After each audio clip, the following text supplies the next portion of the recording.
God damn it, man. It's been a week. Yeah, but we made it though. It's been a week. Yeah. Alex. SaVon. The people who's listening, everybody. I know. You know what it is? Yo, one of the things that I really love about podcasting is we can say whatever's happening in our life and it may apply to somebody who's listening. Oh, yeah. Sure. Someone's bound to relate. You believe in retro and Gatorade? Oh, yeah. No, for real. Do you? No, you talking about Mercury retrograde? Same shit. I became a professor once one of my exes told me it was the reason why she... Oh, okay, never mind. Here you go. Wait. So you know about it. You believe in it. I teach at the school for Mercury retrograde. Okay, you got a degree. Now. You got it. I feel like this last week, 2, 3, 4, however many weeks, life has just been lifing. And it's funny you say that because Mercury retrograde is supposedly a tumultuous period for people, right? Supposed to be. Supposed to be, right? Yeah. Supposedly, right? Yeah. So I think I could feel what you're saying, bro. It's been a lot going on, but we here. We are in the motherfucking building. P, what up? Shit. Yo. I don't know if what's good, P? Yeah. That's funny you say Mercury in retrograde because I was thinking about that this week. Wow, what happened to you? But just in terms of everything that's been going on. I've been mad moody lately. Yo. You been moody? Yeah. Okay. It's been wild. But yeah, you were about to say something? I mean, that's a regular it's a regular day for you. What? Nah. You my man. Nothing. Okay. There's a few things I actually wanted to get to. Did you before we get, because we have a lot of things to get into. We will also, if you're watching on YouTube, I would love for us to introduce our guest today. Yes. Okay. Very, very important guest. A guest who has been with us through thick and thin. Somebody they know when to shut the fuck up. All the time. Which is very important for a podcast. Knowing when to just shut up. It's funny because they've always been here with us when we recorded. I think it's the most he or she. What are we calling it? They are the most consistent. We got to be inclusive. Okay, the most consistent figure on set. It's true. On our podcast. That's true. It's always though when you got a baddie too. You need a baddie. You gotta have a baddie. You need cake. Yeah. Cheeked up, double cheeked up on the set every single week. That's how I say that about you horny because you be seeing that when they be sitting down in podcasts. If they turned around, you would see it. The shit is caked. You think they real? Why you see? That's not a BBL. That is natural. So you predicting the cake? Frankie is packing. Wait, okay, packing. Ass. Sitting? Ass. Packing ass. Okay. Frankie packing ass. Go ahead and tell them folks. We got a guest on the goddamn podcast today. I would love to welcome the one and only Frankie. Let's clap it up for Frankie, y'all. Yeah, man. Now, a lot of y'all might be questioning who the fuck is Frankie. Frankie has been here on this podcast for many years, many moons. We've introduced Frankie mad times. Yeah, mad times, man. Frankie's been here longer than LeBron. Yeah. And there's a lot of bullshit to get to, so he's going to chop it up with us, or he's not. We actually were supposed to have someone else today, but Frankie was like, you know what? I can hold it down. It's on me. Yeah. He couldn't wait to talk about all the people that escaped from New Orleans prisons and shit. Diddy. You know, he been listening to all the Diddy shit. Every time we record. Frankie has been the we got to be respectful. Got to. Yeah. Okay. Got to. Be respectful, Pierre. Always SaVon and Alex. Frankie is they. What? Even the name is, you know. Shout out to Frankie. Frankie is joining us today on the set. If you're watching the YouTube and you see a wide shot and you see Frankie, please tap in. But yeah, we got a ton to get into. Really, really quick. There were two things I wanted to start the pod with. Before we get in, first off, rappers, please give us a break. Yo, y'all gotta cool it, man. I ain't gonna lie. I love this rap shit. But nigga, I can't even take a shit. I can't go get food. Every single moment, I think I have a moment for myself. Yeah. They drop another diss track. Y'all gotta slow down. I can't keep up. Yeah, before we end the diss tracks though, Alex, I needed I wanted to bring you back to a time. Okay. I wanted to bring you back to a time, but then I also wanted to catch you up to speed and bring you into my world a little bit. And there's only way for me to really, really do that because we come from the same era. Sure. Right. Sure. You remember when the goal was to go out with your guys, there was two things you wanted to do. Mm-hmm. The first thing, you wanted to get as many numbers as possible. Aims as possible. Oh, aims. Screen names. Screen, you know what I mean? Yes. I didn't have the sidekick, so what was the sidekick thing called? That was Sidekick 3, Sidekick LA. Wait, but wasn't there was a certain name? Oh, I'm thinking of BBL. What the fuck? No, BBL you talking about the message BBM? Nah, Blue. BBM, yes. I'm thinking about BBM. My fault, nigga. I was off a letter. Damn. Because I was trying to remember. BBL. I was like, I was not remembering them BBLs back then. L came right before the M. It fucked me up. I'm conditioned now. That's all. My fault. That was ass shots era. That's when they was just shooting it up. You know what I mean? There was 2 goals that you wanted to accomplish when we used to be outside and we was younger. It was basement parties. It was a vibe. It was a vibe. For So sure. I was like, you know what? The perfect way for me to bring my guy into like I love like our worlds just collide. Yeah, don't they? Boy, don't they? Oh, Give me the tightest we ever get in my life. Okay. Well, What you know about that? That's Ed Sheeran. Yeah, that's Ed. ever seen in my life. You see it? Yo. Wagwan. All right. Bust up, shot fire. All right. Hey, I got breaking news. Wait. Now, I usually don't do this, but Ed Sheeran, go ahead and put in your nigga application. Nah, he's black. You didn't hear the news? All redheads are black. It's a Twitter thing. Hey. Come Oh, on. he doing a mashup. A mashup Tam Dings, nigga. He doing a mashup, Tam Dings. Bad man, Wagwan, you Bad good? man, Ed Sheeran in the building, man. All right. I had to do it. I feel like you're in my brain, bro. I was actually gonna tell you, hey, did you know? Like, I realized why you like Ed Sheeran so much. Ed Sheeran's a ginger, and they've been saying on TikTok that it came out that all gingers are black. Really? But I'm not on TikTok. No, I'm saying, but that's why you like. No, that. I like Ed Sheeran because he's just talented. And he's black. He's just That's more what they said? talented than Yeah. all of the like traditional pop stars. I agree. Pierre, to answer your question on that, I ain't believing that till Umar say it. If Umar ain't say the gingers is black, they ain't black. All right, I got a question for y'all real quick, and then we can move on to the next one. Again, shout out to Ed Sheeran. Y'all know, big fan. When I heard that, bro, I thought of you. No, you didn't. I did. No, you didn't. Bro, I'm not white and I'm not a ginger. The And he's song. not Jamaican. And I'm not Egyptian. Jamaican. I know you was. I know. Yeah. I seen you at the mixes. Huh? You saw We me? got footage of you at the mixes. On my phone right now. Winding Pond Monsters, right? I seen it. It's Winding I Pond. see. So when I heard Ed Sheeran do the remix, Damn, I'm like, oh man, like this is our thing, because we both was vibing to that song, I'm sure. Yeah. At some point, but then you throw the Ed Sheeran on it in 2025. It's a thing. I'm like, wow, I can't wait to bring this to the pod. So wait, he was just on a random block and was like, "Yo, I'm about to just sing some Egyptian." You know, one thing about Ed Sheeran, he's very inclusive, and I got a question on the back of the whole ginger thing, right? Okay. Yeah. Mm-hmm. And I'm gonna cue the editing team, but use context clues. Okay. Can you spell without ginger? Yes. Dang. I don't- It would be plural. No, what? I don't 'Cause of the spell. S. I don't spell like that. I'm saying in general. I'm just saying. Huh? That's the derogatory version. Can you do it? Is all I'm asking. That's all I'm asking. We can get up out of there. Damn, that's crazy. The answer is no. but fuck, I don't spell my like that. Me either. All right, my shit got an A in it. Let's make it clear. I'm just like, Yeah, he's funny. That was good. I'm looking at this. I'm like, yeah, he's right. Actually, shout out to my guy Ed, man. I was afraid to admit it. Yeah. I didn't want to admit that just now. Yeah, I guess you can spell without it. I mean, hey. Again, we could bleep these two real quick, but in general, I'm just saying, can you do it? No, I don't think you can. So shout out to my guy Ed. Damn, I felt like I had to bring that to the pod. I'm sure a lot of people heard it. For those who didn't hear it, hey man, we here. It's us, the Need to Know podcast. What you need to know, when you need to know on the Need to Know podcast. Like I said, I go by the name SaVon. Oh, thank y'all for tapping in with us too. Yes, thank you very much. Thank y'all for tapping in. Thank y'all for the retention has really been there. Again, I know y'all been with us through many different iterations and chapters and phases. Yeah. One thing I do want to warn our audience, the people who rock with us.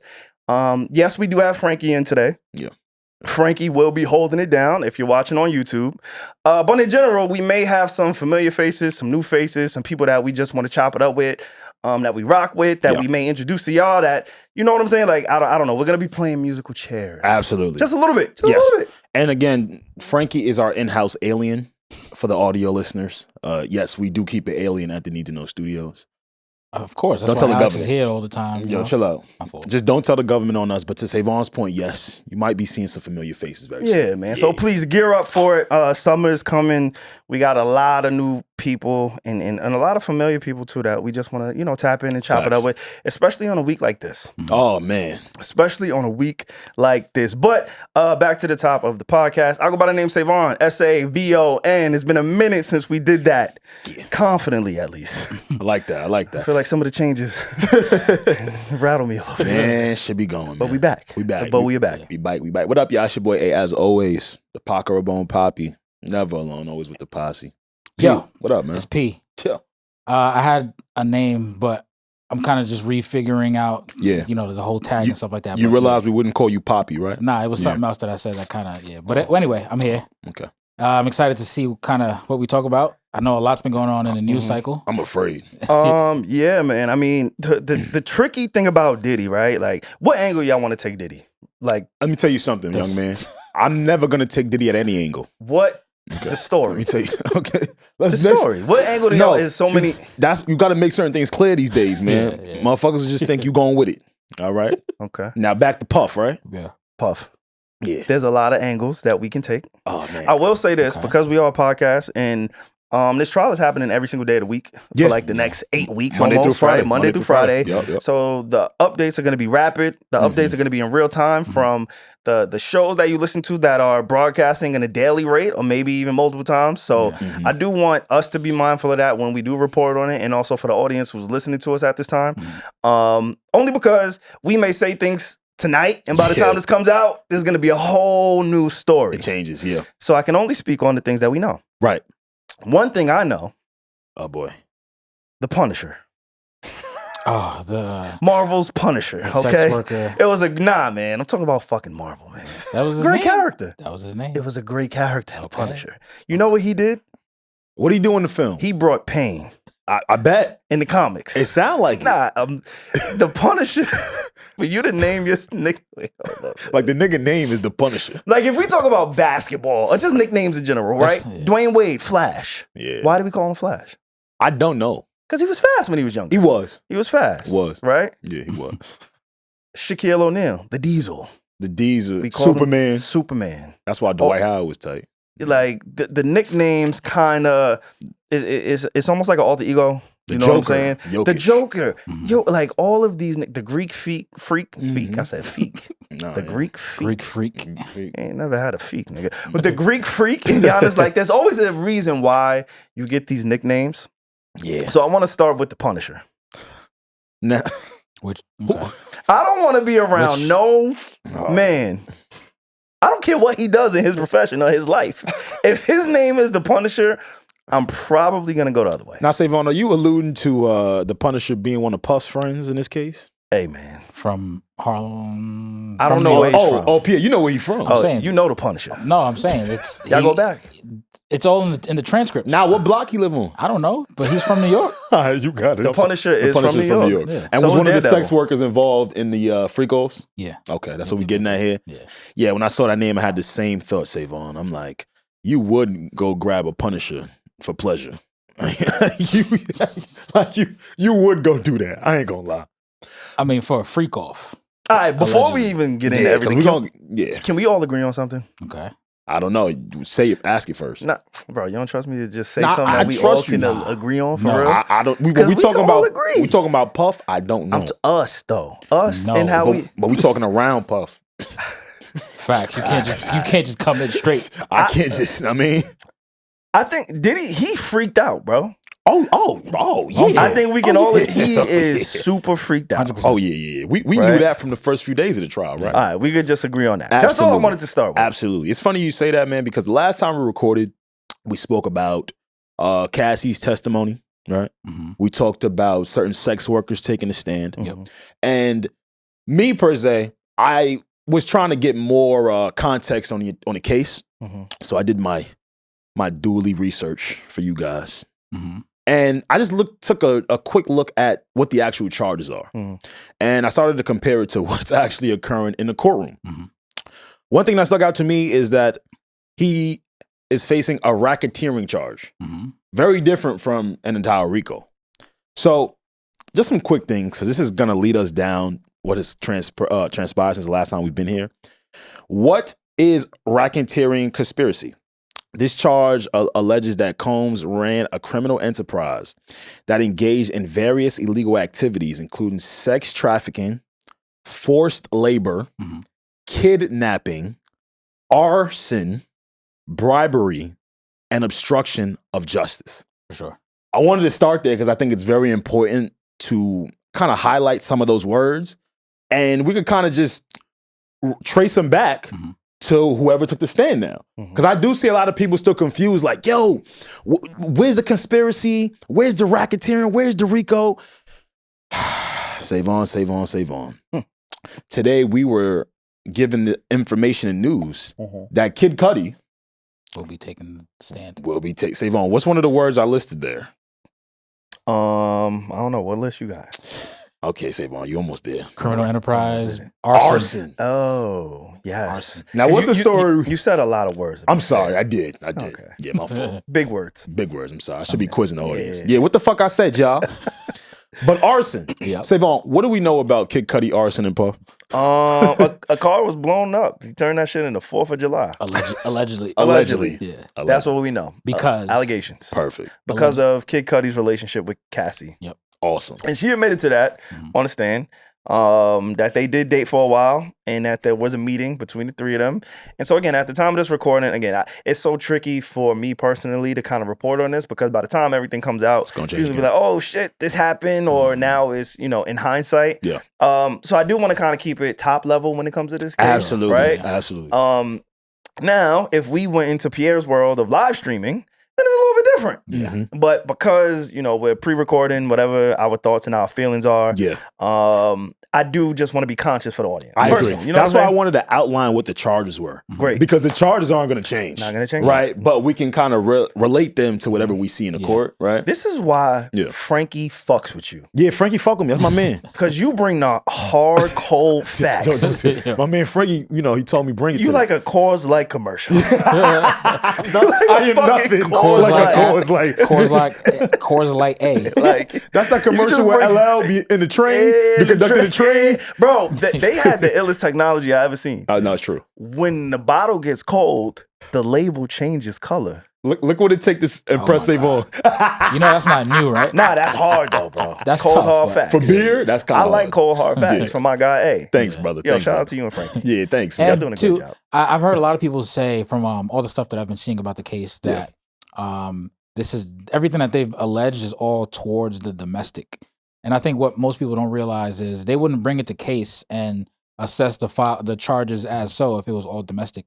I've heard it. The best way I've heard it put is it's like kind of like building a house brick by brick. A brick is not a house, but a multitude of bricks. Absolutely, you can build a wall or a house. So I think they're just starting to establish, hey, like Diddy or Puff had a propensity for A, and then all of a sudden, not all of a sudden, but at the end of the trial, it'll all mount up to hey, like their final story as to how, hey, this is how he ran things and this is who he is based off of the facts that we've just testified to. For sure. Yeah, man. I think the thing about this is and you know what? I'm actually glad that we're not reporting on it day to day because I've never heard a case, I've never witnessed a case that I can remember where we're trying to keep score, where we're trying to keep a tally of, Cassie won this day, her team won this day, Diddy's team won this day, right? Like, because this is such a high profile case and so many people are invested and we're just waiting to see what's going to be revealed. I think we're trying to keep score and create an opinion around what is being said day to day rather than allowing this to take place like any other federal case. You know what I'm saying? I agree with that. Yeah. So I do like the fact that we have to kind of take a step back to assess it, opposed to trying to give our takes in real time. Because what like we said, what we may say today may not actually be true by the time the podcast comes out, or things just may change. So I think when you are consuming this information, I think it's just smarter to view it or consume it from a macro standpoint instead of a micro. You know what I'm saying? Like Pierre said, you mentioned brick by brick. The lawyer, these are highly qualified lawyers. Yeah. People who are very knowledgeable, extremely educated, strategic. Like, these are the best of the best on the highest stage. You know, it's the NBA finals right now. Where we get to see the best of the best. Right? Like, this is what this is in terms of, the court proceedings, right? Like, U.S. attorneys. All of it. Yep. We're witnessing a case at its highest level with the best of the best. So they're going to almost speak over our heads. Absolutely. And I think it's okay to admit that. And they're going to slow walk us. They're going to slow walk us. Me and Frankie love you. Love you too, bro. That's the fucking fact. Yes. Yeah. Both you and Pierre both said that, right? Now, I already mentioned how Kid Cudi has been named as a potential, not even potential, he is going to be called to the stand. Another person, at the time of this recording, this has happened today. This is just for today, guys. Cassie's mother took the stand. And what did Cassie's mother reveal? Cassie's mother revealed that she had to pay $20,000 to Diddy to take back a sex tape that had Cassie on it. Alleged. Alleged. All is alleged. Oh, yeah, right. I'm sorry. You're trying to protect us. You're correct. Thank you, man. An alleged sex tape on Cassie. I don't want to pay $20,000. You're fine. No, me either. I'm cool. We ain't got it. Niggas ain't got it. But again, another reason why I wanted to highlight that is because if we go back to racketeering, extortion is under racketeering. Sometimes I really want to do this in a very slow fashion and slow walk people as they're slow walking us, just so you can realize and see, okay, cool, I get it. You might have heard Cassie's testimony, and to certain people, there's kind of holes in her story, or maybe they don't believe what she's saying. What I want to tell you guys is that this is very much the beginning, and if you just outline what he's being charged with. The prosecution is actually doing a phenomenal job. Are they really? Of hitting each and everything. Like you said, though, it's going above our heads. Because we stuck to come on nipples. Yeah. And wait. The sex worker. We're not stuck on that. You're right. I'm sorry. And the big, I'm sorry. The well-endowed, I don't want to say it, but well-endowed. Long niggas. Yeah. What? Diddy's assistant said there was a scenario where he went to go give Diddy his AirPods, and he walked into the room and saw somebody with a big schlong. Yeah. Now, again, people are like, why is this private information so important? The prosecution has to outline in detail how some of these events transpire. Sure. And, the similarities between each person that takes the stand, their story. Nah, you keep talking over the track. But they're trying to establish. What? Because I've seen the images of these men. You ain't got no type with them niggas? It's Diddy. Oh shit, you right. This nigga, he don't got no type. There is no consistency. Small, big, large, hairy, no hair. He ain't got no. Remember the Tootsie Roll? Somebody said allegedly. What he said? It was a girl, actually. What she said? She said that when Diddy, she was kind of relieved because. All right, trigger warning before we use those type of words. Yes, please. When Diddy graped. Let's be let's be mindful. That first one. Yeah, for sure. That she was kind of relieved because allegedly she said he had the Tootsie Roll. Hey man, look. I can't. I'm not gonna try to speak from that perspective. What I will say from what we saw from Diddy, he ain't got a type. He ain't got a type. And if they don't got a type. They don't got a type. And if that story is true about like the whole Tootsie Roll thing, I think that would lend credence to why he be calling on so many big dick niggas to kind of do the job he probably thinks he should be doing himself. Like the cuck shit. Like that is a thing in the cuck world. You're right. That is a thing in cuck world. That makes so much sense. Yeah, I never thought of that. Sense. Like you gooning off in a corner, you thinking that should be you with the inches. Fuck it. Nah, cause that's tough. That's tough, man. Yo, fantasizing somebody else's long schlong because your joint is And it's man, y'all lucky the new technology wasn't out. Why? I'm sure they got shit now where you could just put brain receptors on a nigga temples and he think he the sex worker. Like, it's shit going on, man. Oh, like AI. Yeah. So I could definitely see all of that happen. Again, trigger warning again, we apologize if this is affecting anyone, but it's just kind of what's going on in the trial at this current moment. Yeah, Puff has no type. That is as a parent. Nah, that's how he was pulling up in the spot. He had a Rolodex of dicks. He had a Rolodex. Yo, bro, what?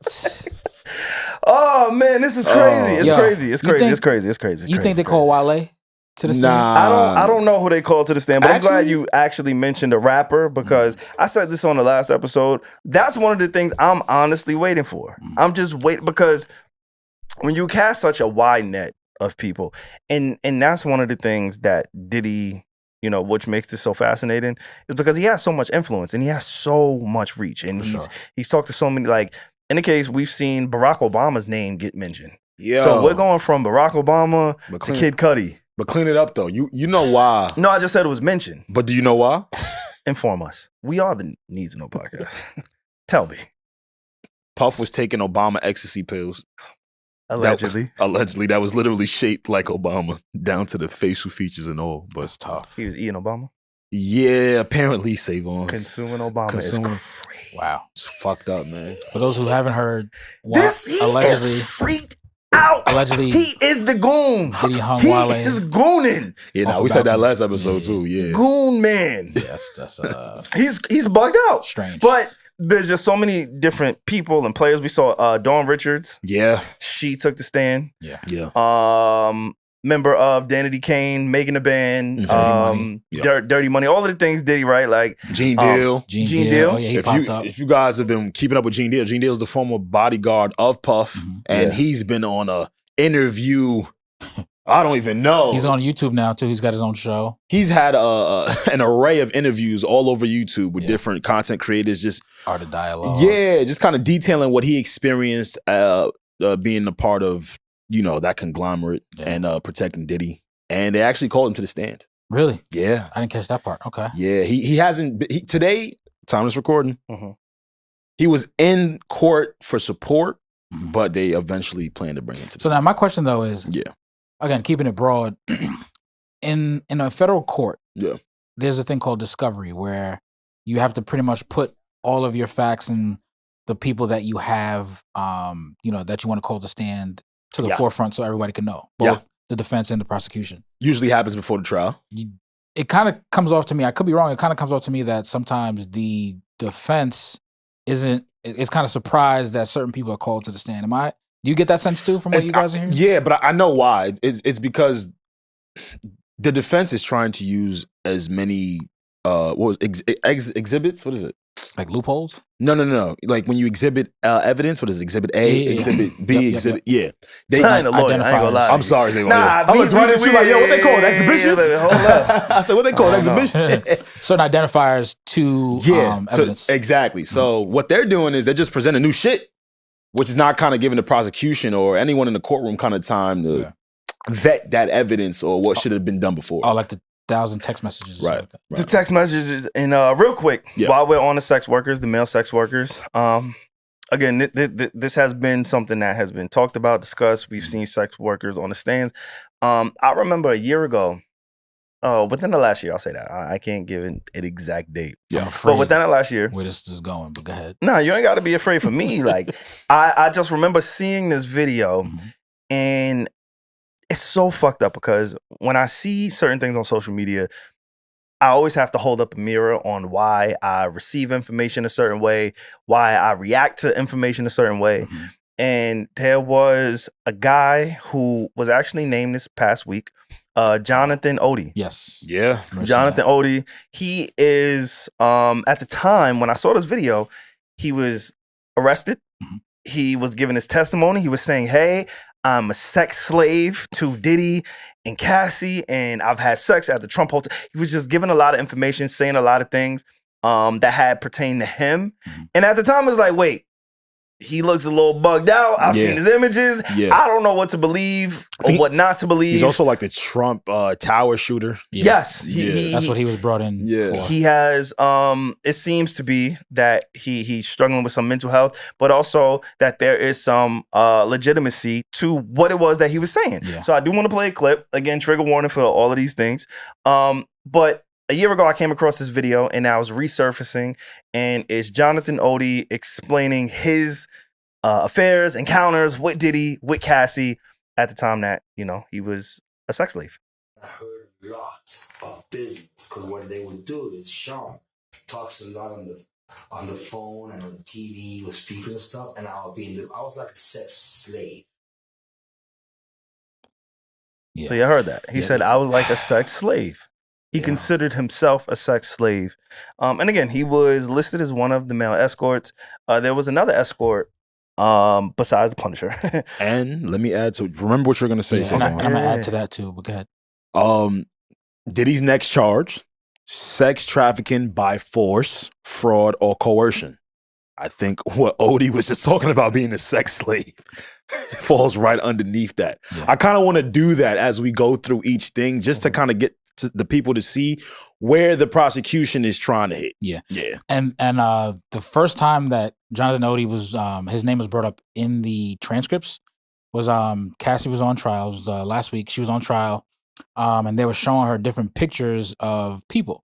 And one of the pictures, she had said, "Oh, that's Jonathan." And then she later said, his whole name, Jonathan Odie. Knew him off the eye test. And then, he allegedly recorded Cassie and Diddy during a freak off.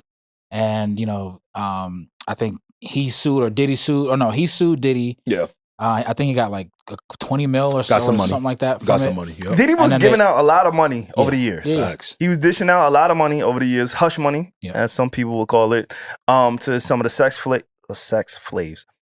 slaves, some of Cassie's friends, ex-friends. I don't know if y'all peeped that. Did you see the ex-friend? She also testified, ex-best friend of Cassie. Like, again, there's so many details that's going to be revealed, that have been revealed. I don't want to try to give it a day-by-day kind of breakdown, but overall, I think it's one of the most interesting cases. I think the court of public opinion is very powerful. Yeah. But I want everybody to keep in mind, like, the court of the court is the most powerful thing, right? Especially the feds. That is the thing. And I'm so glad you mentioned the feds, because I did see a report about the feds and the judge in this case. And this is according to Culture Millennials. Hey, what up, y'all? Culture Millennials, shout out to them. They seem to be very accurate in what it is that they report. Yeah. But the judge questioned the feds on the lack of evidence pointing to coercion. He acknowledged there may have been control over Cassie, but emphasized that he wasn't seeing anything that supports a RICO charge. Yeah. So again, that time of this recording, that's a really, really big statement. And that's why it was eye-opening for me to realize that it's a racketeering charge. This whole time I'm thinking it's a RICO, like the mob, like how they do with all the gang members. Nah, this is a racketeering, just the R in RICO. So yeah, let's see how this continues. Yeah, man. Again, once this thing wraps up, the thing is 8 weeks. 8 weeks? Yeah, that's what they're projecting. Okay. The one thing that you can't change is, like, bro, you like nut on your nips. Yo, what the fuck? You can't just say that. Like, nah, he's like, there's just certain things. Even if he campaigns, like, you just really, really, really, really, really, really, really freaked out. That's it. Yeah. That's it. And there may be other people like Diddy who like that. Do you guys think he changes after it's all said and done? You like what you like. You actually Really? have a very viral clip that continues to infiltrate my algorithms about tennis skirts and women and men liking what they like. You remember that clip? Yeah. For those of us or for those listeners who are just, listening in, can you explain? No, I mean, the clip was just basically Alex saying, hey, he has a certain style that he likes when women wear. And that's just what it is. And I think the overarching theme is men like, what they like. So I think Diddy he's no exception to the rule. When he gets out, if he gets out, right? Or even if he's not gonna get out, he could be behind bars getting inmates nuts on nips. No, like there's a lot of shit in there's a lot of options for him. He locked up. You think he in the executive producer still? Yo, bro. Hey, man. You could take the dog out the cage. You can't take the cage out the dog. Oh, shit. I don't even know if it makes sense. I know where you get. I catch your drift. Yeah. I catch you. No, I have no idea because and again, we could kind of move off this. There's mad shit to talk about. Right. But they even showed the images of all of the paraphernalia and drugs that he was arrested with when he got arrested in the hotel. Yeah. He still had the drugs that give you that euphoric feeling, that enhance your performance, all of the things. But he went through withdrawal since he's been in jail. There was lubrication also he was arrested with. And so you think after the withdrawal, you think just because you behind bars, you still not trying to take that? Yeah, I mean, currently, I think he needs his mind as clear as possible. Yeah. I do think he's very sober right now. No, for sure. Maybe sober, but it doesn't. Again, like, y'all remember when you was 9 years old Me. I'm gonna talk about me. I was about to say that's very specific. I know. That's why I had to wait. Y'all may not remember. I don't know what y'all was doing right now. But so damn, this is very personal, but fuck it. Oh, we here now. Yeah. Before the internet. Nobody touched you? I'm gonna talk about the dark age. No, nobody touched me. I ain't Ray J. Shout out to Ray J. He actually admitted to some real traumatic things in his childhood. You ain't see that? Oh, no, I did see. That's what them folks was talking about? Yeah. Oh, no. Anyway, there was a certain period of time that I can remember where I had to just use my imagination, okay? I didn't have the internet. I didn't have Wi-Fi. I see where you're going. Okay. Sometimes, you know, I was just like, hey, man, I got to get it out. Okay? Now. This one had the scribbles on the TV. Yeah, this is just a long time ago. Yeah. So I can imagine just because Diddy doesn't have access to some of the same things that he did when he was a free man, I'm sure he still has the desires and the memories and the urges to probably still, you know, bust a nut. Yeah, see, I'm okay with you busting a nut. But busting a nut for him is different than what it might be for somebody else. That's what I'm saying. What gets him off. His kinks or whatever. I see what you're saying. So I don't think just because he's locked up, he doesn't necessarily have those same wants, needs, desires. He don't got no choice. If he want to go try this shit again, watch what happens. If he gets out of this case and decides to go home and go grab some more people to freak off with in the manner that he's done it, nigga, you gonna be right back where you at. You think he will be you think he'll be like, oh my god, oh my god, don't do my man like this. Nah, I ain't. Shout out to that was bleeped, I think. Some. But please mark that. But like, you get what I'm saying? You don't think he was gonna get like some people just gotta just live in their truth. Sometimes you gotta change. That's the hardest thing for men like Diddy and you know sometimes you gotta change. You gotta just. Why niggas never want to change? That's why women be mad at us, bro. Like, why we never want to change? Nah, honestly, I've been open to change for real. Word. That's why I started Can't Afford Therapy. Nah, for real, bro. I had to change. Hey, that bro. change been going for a while now. Yo, the change is about the journey. You right. It's not about the destination. I know that's right. You get what I'm saying? That's how you know he been making up stuff. That's what I've learned. That's what I've learned in my time. But yeah, man. Again, there's a lot to be revealed when it comes to Diddy. Yeah. Man. Again, prayers because there are victims in the case. Yeah. And it's just one of those things that we can speculate. I don't know if y'all was really tapped into the Johnny Depp case. No, I wasn't. A bit with Amber Heard. Yeah, with Amber Heard a few years ago. Like that was a really high profile case as well. Algorithms and interests in those type of things may filter it out. So maybe a lot of people who's listening, or maybe a lot of people who are invested in the Diddy case may not have been as invested in the Amber Heard versus Johnny Depp. Right. But there's a few similarities. And I think the overall similarity for me is that these are really, really high profile cases with really, really successful, influential men in particular. Yeah.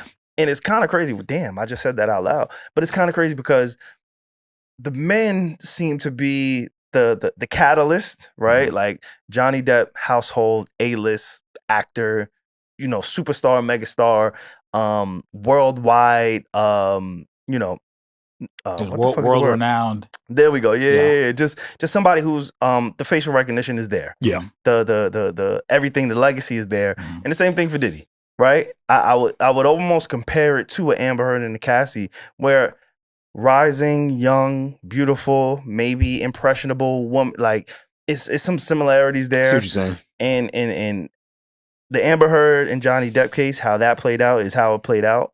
I don't necessarily want to try to put an ending, you know, in that comparison because it ended for Johnny Depp in a way that it was supposed to, apparently, according to the legal system. But I just think the dynamic is one thing that I can look at and be like, oh, wait, there's some similarities there, and there's some toxicity there, and there's an age gap between the two of them too. Major age gap, right? Major Johnny age Depp gap. Amber? Okay, gotcha. Amber Heard, she had some really, really big, dope looks. She was in the DC universe for a while. She was in Aquaman, which is a major look for an upcoming actress. Just like Cassie, when she first came out, she had some hit songs, some hit singles. And yeah, there's some parallels there that I may have to do a little bit more research on. I'm with Cassie. If I put out Me and You, we got to put another slap out. Nah, I'm with her.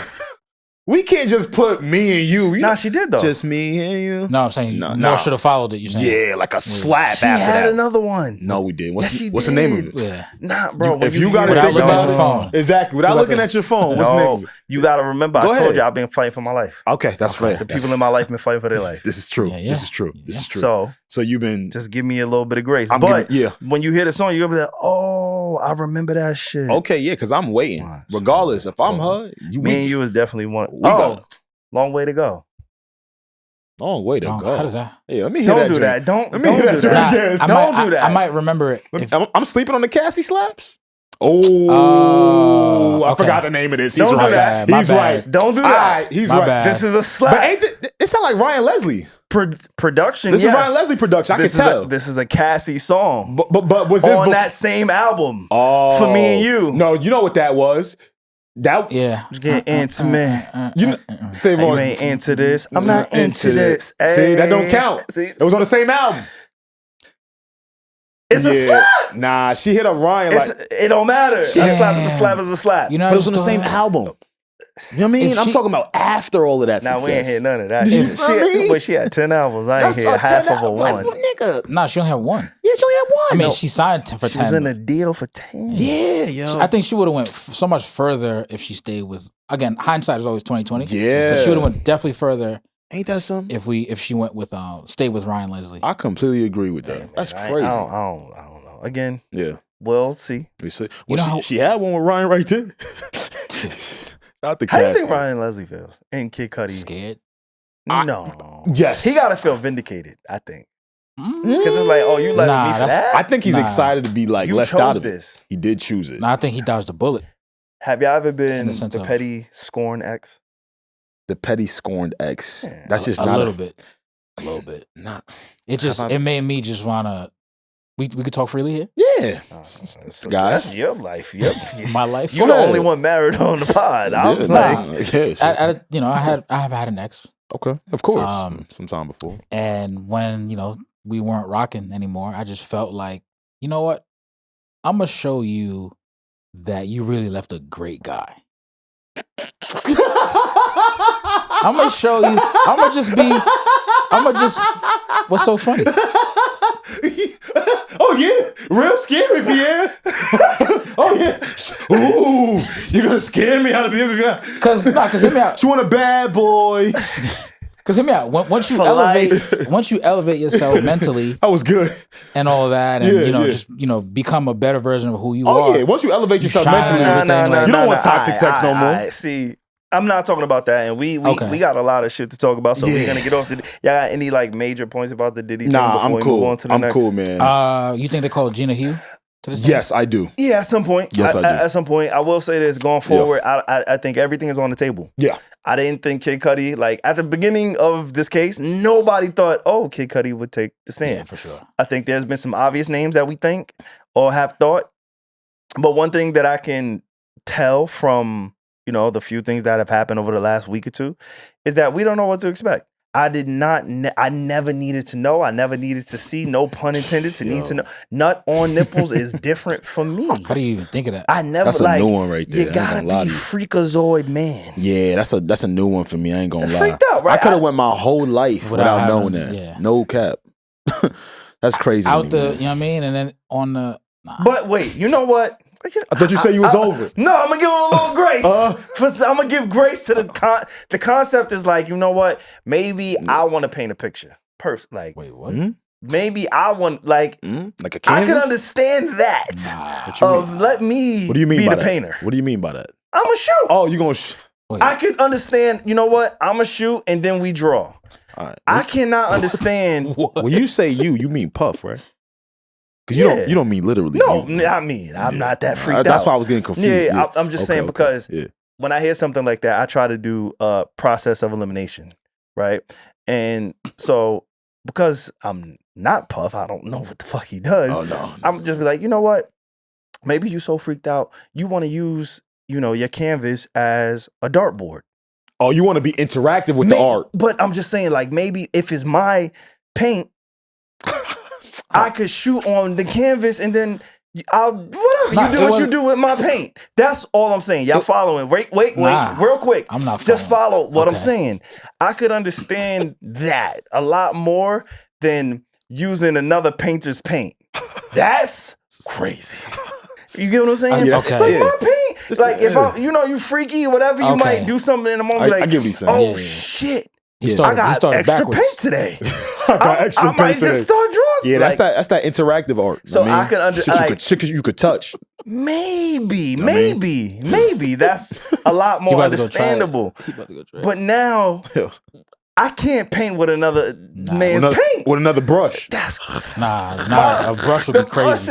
You can't paint with another paintbrush. No. Like I never needed to know that. So I say all that to say, when it comes to this case in particular, I don't know where this thing is going. Oh my We don't know where it's going. We don't know the people that's going to be pulled into it. Yeah. We have no idea all of the things that we're going to discover. I do want to empathize with his children.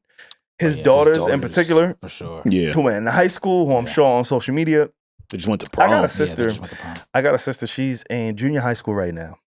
And it is so easy for my dad to implement restrictions and punishments because all you have to do is say, hey, I'm going to take your phone. That's it. That's all you got to do today. Before, when we was younger, it's like, yo, you can't go outside. No TV, no game. No TV, no video game. You on lock. Yeah. Right? Yeah. But children or just, Gen A? Gen Z, Gen A, Gen Alpha. You know what I'm saying? The newer generation is, they're really heavily invested in social media and, just their phone. What's happening in the world, whether it's TikTok. TikTok is a really, really big thing. Yeah. I know some kids are still on Snapchat, Twitch, all of the new technologies that we didn't grow up with. Yeah. That's a really big thing. And one of the reasons why it's such an easy punishment for my dad to be like, yo, I'm going to take your phone is because you feel disconnected. You feel helpless. So I can only imagine his daughters who happen to be in high school at this time. They can't avoid it. Not at all. It's unavoidable. It's unavoidable. Yeah. The twin girls that I know that he has, they look exactly like him, right? Like there's this just an association. And so I do empathize and feel for them because it's like, I don't necessarily want to know that about my father. Not at and all. For everybody else to know and to know that I'm associated with them because at some point, I don't know about y'all, but how can I say this? Have you ever been, or maybe you are the friend, right? Have you ever had a friend where, or you become the friend where people just want to be connected to you in that way? Yeah. It's like, oh, I know Alex. Alex is from the Need to Know. Like, it's a thing, right? It is a thing, though. And it's just in our small sectors of this life. And then there's other podcasters. And I like to use the podcast analogy because podcasting is such a niche to where it's one of those things, if you know, you know, right? And as big as the Joe Budden podcast is, there's certain rooms I go into, I'm like, oh shit, yeah, I worked on the Joe Budden podcast. And they're like, Joe Rogan? Who is that? Right? Like Joe Budden, it's a thing, right? So the podcast space is so niche, but it's also so impactful. Yeah. So now imagine if your dad is Diddy. Bro. Can't get in no doors. Yeah, it's really tough. So really tough. I do empathize with them throughout all of this, and even his sons too, because I know they was on the front lines. It's the kids in general. They were put in handcuffs during the raid. Not the raids. It was a raid, right? They raided all the houses. Yep. They've been on the front line defending their father as they should, right? That's their father. I understand it. But I'm sure they didn't know they dad like nut on their nipples and shit like that. I don't know. I'm sure they didn't know a lot of the things that we're all finding out in real time. Yeah. And again, just like their daughters, they can't avoid it either. You can't. I'm sure you probably there's not a number that you could pay somebody who's in that type of lifestyle, accustomed to this. You know what I'm saying? This quality of life to be like disconnect for the sake of this moment. Yeah. I don't think any of them are able to do that. So I'm sure they see it. I'm sure they hear it and they're affected by it. It got to be crazy. I know they feel it every single day. Every time you go out, somebody looking in your face, you know what they thinking about. But again, we thinking about the Combs family. We thinking about the entire trial. We thinking about the Cassie family. Ventura family. I'm sorry. Thank you. Yeah. And Ventura Fine.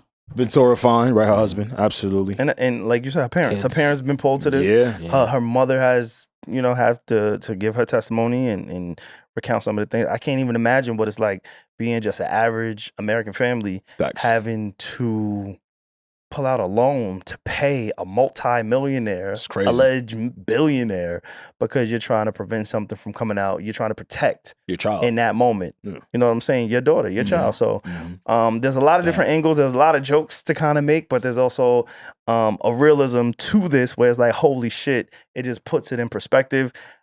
All of the lawyers are doing everything that they can to build the case. And again, I don't want to, it's almost like when we talk about Tory Lanez on the pod and I'm like, yo, I'm just going to wait. This is just one of those things where I'm going to react to what I can and what I want to react to, but I also have to be mindful and wait because we don't know. As much as we like to think we know, we don't know. You don't have to wait.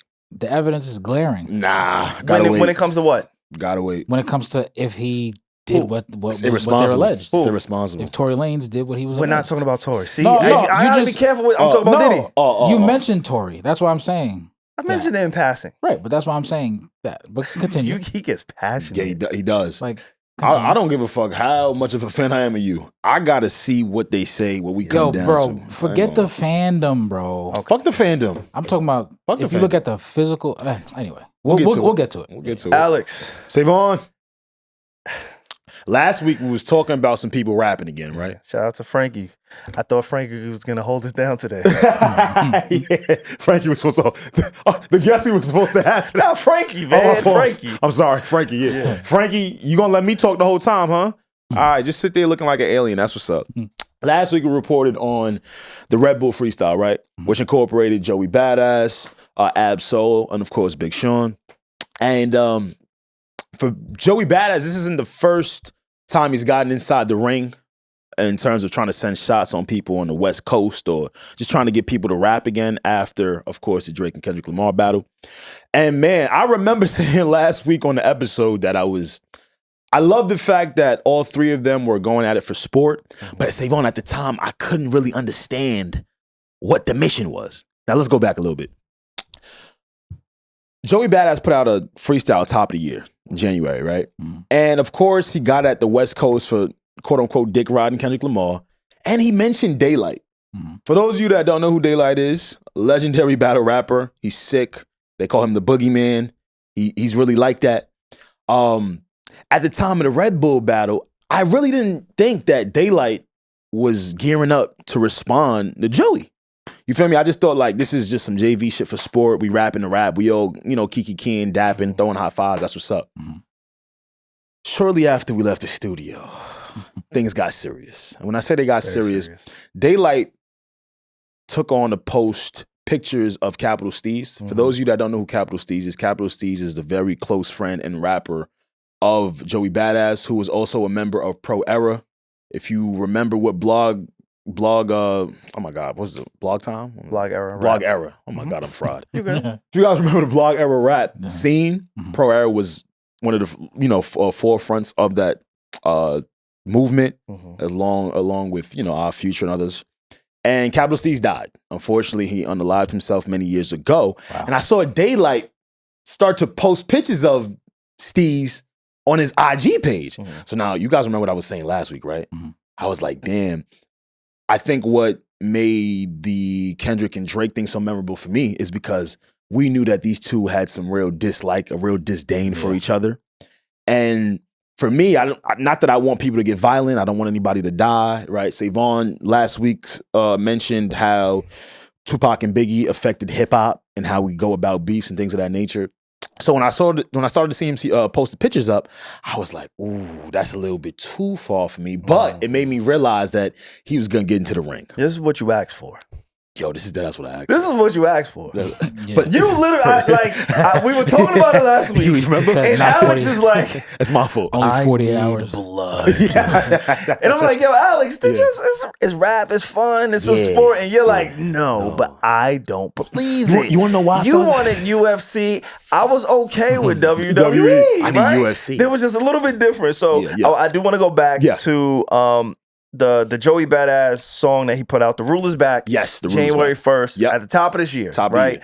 The trickle effect from the Drake and Kendrick beef allowed a lot of other people to kind of rise, a lot of other people to get their feelings off. The West Coast has been on defense and offense at the same time, in my opinion. No bullshit. They I think inherently, because of the history of hip hop, they always feel like they have to be on defense. But I think because of Kendrick Lamar's dominance, and also shout out to the GNX album, because the GNX album, not only was it great and phenomenal, and it has hits and all of the things that the mainstream people love, but it also included and introduced a lot of West Coast artists and rappers who may not have had the same spotlight, the same opportunity had it not been, right? So I think that album is very pivotal in this beef, which I don't know if a lot of people are mentioning, but I think in addition to the momentum that the West Coast had, that was just something that also played a part in how we got into today, right? So coming off of that beef, I think it just left the door open, and it also reintroduced the competitive nature in hip hop. Yeah. And Joey Badass being from New York, and also I think the one thing that me personally that I thought when I saw Joey kind of insert himself in this whole situation a few months ago is I'm like, wait, Joe, you haven't really been that active in music. Like you've been very visible because we see you on TV and you're great at what you do. You're an artist. It almost felt like, to me personally, I don't know how y'all felt, but it almost felt like he was moving into that ASAP Rocky lane. Okay. In terms of legacy act. In terms of legacy and brand consciousness. Yeah. Right? Like Joey Badass was almost becoming more of a brand than he was a rapper. That's how I felt when I saw this. And a lot of people felt that. But the consistency is what kind of determines that. And when you're consistent, and I think the first few songs, maybe even a lot of us was like, wait, okay, Joey, we know you're nice. We're not ever gonna deny his ability, his capability, his his skill. Yeah. Like he's nice. He's been nice for a really long time. But I think it's, again, comparing him to A$AP Rocky, it's just been a inconsistency in music. Yeah. Just in music. Not visibility, not whoever you're dating and the headlines you make and be associated to the power verse and all of those things. Like, again, I think there was we talked about this on the pod maybe last year, where Joey Badass, I think he there was something that premiered at a festival and it was like, yo, he's really fucking talented in acting and film and just being a creative. That music was just on the back burner. So when he introduced himself into this and it became at East Coast against West Coast, again, going back to what I said last week about the Biggie and Tupac thing, history always repeats itself, and I pray and hope that the actual finality of that beef doesn't occur in this, right? Let's keep it for sport. Let's, whatever. Even if you get personal and say what you got to say and keep it moving. Like, there's a lot of money to be made. There's a lot of visibility and there's a lot of profitability for this moment. But since January 1st, I'm going to count and shout out to my Capricorn brother, Elliot Wilson. He's been a great person and resource on just documenting when these songs come out. There has been so many songs. At least 20 now. From so many different artists. Yeah. Right? There's been Daylight, who we've mentioned. There's been Joey Badass, who we've mentioned. There's been Ray Vaughn. Who I think he drops a song every day. Literally, it feels like. There's been CJ Fly. J1, who's been on the pod. Shout out to J1. Like, there's been so many different players in this. Like, I think it's just responsible for us to kind of center it a little bit. Yeah, absolutely. I'm glad you said that. And in order to center it, I think we should go to where things really sparked off. Again, our last episode, we left off at the Red Bull Spiral freestyle, right? That was on May 13th. The very next day, I'm telling you, as soon as we left the studio, Ray Vaughn put out Ho Era. Frankie, how you feel about Ho Era? I feel you, Frank. All right. That's what's up. Shout out to Frank. He said a lot. He said a lot. And when I heard Ho Era, I think you guys have both heard it, right? Yes. It was a really good song. All right. Okay. Bitch, what? Shut up. He was calling Joey Badass a hoe on it. He kind of got into it. It sounded really good. At that point, again, I didn't really take much of all of this serious, because I know that Joey really wants Dot.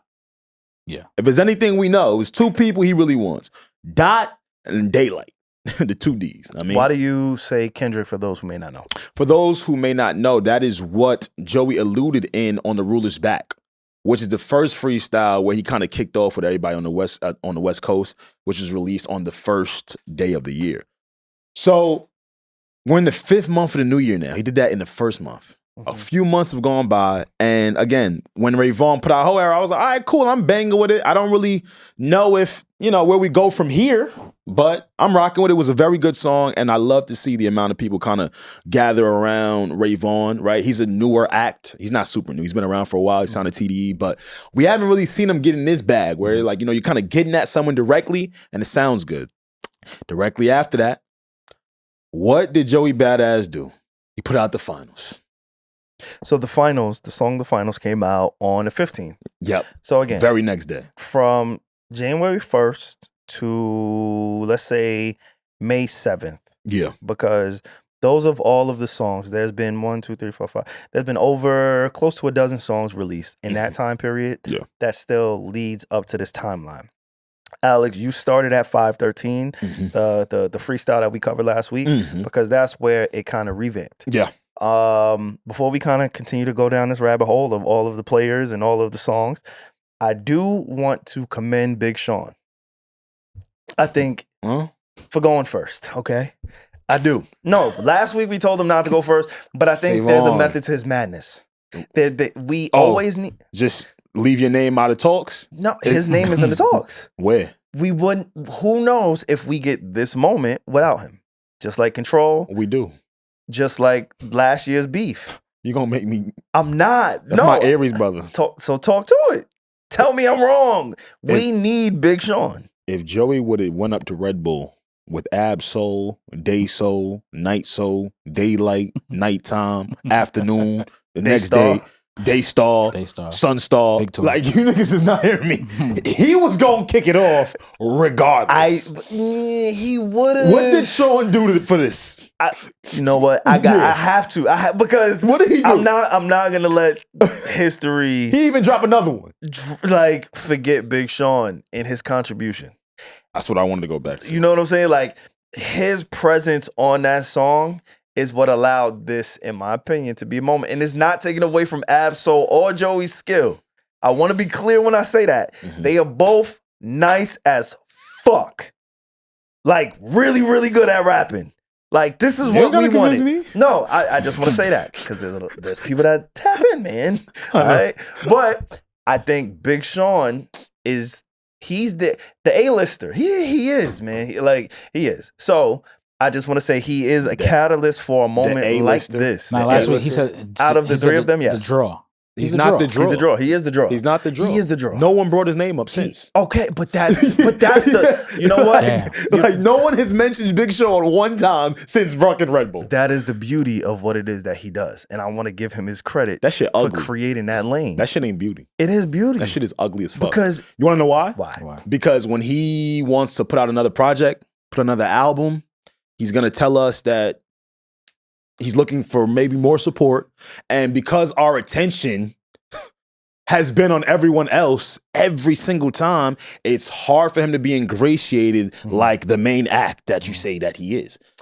Shout out to your guy, Just. Shout out to Just. I know Just is a big fan of WWE. This is a fact. Shout out to Armand. Shout out to Armand, another fan. Another fan of WWE. Absolutely. Right?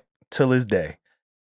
When I was younger, I was a big fan of WWE. Like, really tapped in. Same. You know what helps me go to sleep? Watching old wrestling matches of my favorite WWE superstars. Wow, you are a serial killer. Like, how does that what the fuck? How does that put you to sleep? Wait. Maybe there's a science to this. I know the outcome, and it's just mindless, and it's euphoric, and it's like, oh, okay, there's comfort. Yeah, there's some nostalgia there. Nostalgia. It's like, it's comfort. It's comfort in seeing these familiar names. Whatever the case is, I'm not trying to go into my fucking psychology behind why I watch Shawn Michaels beat up Stone Cold to go to sleep. I'm not gonna do it. Wow. But what I will pull it together because when I see a Big Sean, I think of. And I'm not saying Big Sean is my favorite rapper because he's not. He's really great, but he's not my favorite. But my favorite rapper from what a lot of WWE fans consider the greatest era, that attitude era, that ruthless aggression era, right? From, let's say, 1999 to 2009. It was that era with these certain wrestlers, characters. Big Sean reminds me of Triple H. Now, For the ladies, if y'all not tapped in, just give me 2 seconds. I'm gonna get there. I'm gonna get there for you too. I don't know. Are you tapped into WWE? Yeah, man. Okay, cool. So you know. Big Sean is the Miz. Who? The no. Miz? Oh, no, okay. man. The Miz. No, we're not going to stop disrespecting Big Sean. He showed up late. You're going to make me do it, No, man. I I'm love not. Big Sean. Big Sean is amazing. His pen is incredible. What makes you say the Miz though? Because he just said a whack nigga just to say a whack that's not nigga. true. You know Because what the the Wiz is That's ass. not true. That's like, and then maybe he's good. He was Like, from, not he was a champion. He was from MTV But originally. he's not one of them ones. He And was a champion. just follow me really He said quick. the Miz. I'm gonna make 1 + 1 equal fucking 2.5 right now. Okay. Right? When I say Triple H, is because Triple H was needed in that era. Right. He was needed because he was a mainstream heel. For those who don't know what a heel is a bad guy, right? He was a bad guy character, and the heels normally allow the good guys to look even better than they are. Okay. Right? Yep. Now, I'm not saying that Big Sean is playing into being a heel. I'm not, because I don't think he is. I think Big Sean wants to be liked. I think he wants to be respected. I think he is respected. And I think he also has the talent to be in these conversations and to be in these moments, which is why he keeps finding himself in these moments. I relate him or compare him to Triple H is because for the common folk, they're not going to say Triple H is the best or the greatest or the most popular, but Triple H was needed during that era to allow somebody like Dwayne "The Rock" Johnson to shine, for somebody like Stone Cold to shine, right? So you call Triple H the enhancer. He was just needed. But you want to however you want to like take enhancer, Okay. Yeah. Almost like the cornerstone. Kingsmaker, whatever it is. Okay. He just allowed other people to shine because he was able to kind of take a step back. Yeah. Although he checked all the boxes of being the most popular, of being the greatest, right? Like, and I'm not saying Big Sean is, but I think he checks a lot of boxes. I think the difference between him and Triple H is that Triple H was able to stand on his own in both eras. We saw Big Sean next to good music. That's why I felt more emphatic. I'm just speaking from a fan. Like, I really love Big Sean. I wish I would have seen me back in like 2013, 20. Hands up in the air. I just want the baddest bitch everywhere. I hear in my lap. Like, when I've heard that song and I'm like, damn, who is this cat from Detroit? Like, it's so fly. He got his own style. Can I get nerdy with you? Hold on, let me finish my nerdy shit. The reason why I think he's not like Triple H is because Triple H was able to stand alone by himself. Like, sure, he could get around others and make the scene. DX. Yeah, he did, but he could stand alone by himself. He didn't need it. Evolution. Yeah, but you hear what I'm saying? You're right. Like, Big Sean, good music, right? Like, he had people around him, but when we've seen Big Sean by himself, what do we see? What is the conversation? What is the impact? We talking about him right now. We don't even have a second diss track on him. We're talking about him because he's been a catalyst to the storyline. That's sure. That's I'm not mad at that. only reason why I mentioned Big Sean, and I wanted to highlight him because you don't think it would have been a catalyst without him? Real talk. Even since it's just like Control, right? And, okay. And I'm gonna bring up Control because when the Control verse came out, we only mentioned the fact that Kendrick outshined Big Sean as if there wasn't another feature on that song, which there was. Jay Electronica. Nah, I'm not gonna lie. Jay Elect. He was on the song. Nobody ever mentions Jay Elect on that song. Everybody just says, "Oh shit, Kendrick Lamar took over the song and he outshined who? Big Sean." Yeah, I remember Jay Elect verse over Sean shit. It's not about what you remember. It's about the narrative. Just being the catalyst. I understand what you're saying. It's about the narrative around the song. Okay. Just like last year. So he narrative man. He's a catalyst. That's what's up. He's a catalyst. Now that's what's up. That's what I'm narrative man. Okay. But he's a catalyst and narrative man. That sound like a fucking superhero duo. That's you and Sean. If you listen, if you go back to our previous podcast last year, in real time, we was talking about the Drake and the Kendrick beef. And we on this podcast, I don't know about anybody else, but I know we covered, oh shit, wait. All of this is happening while Big Sean is dropping a highly anticipated, and I say that with quotation marks, highly anticipated album, but he's being overshadowed again. But it's happening during a time where we deem this as being a window of opportunity for him. Right?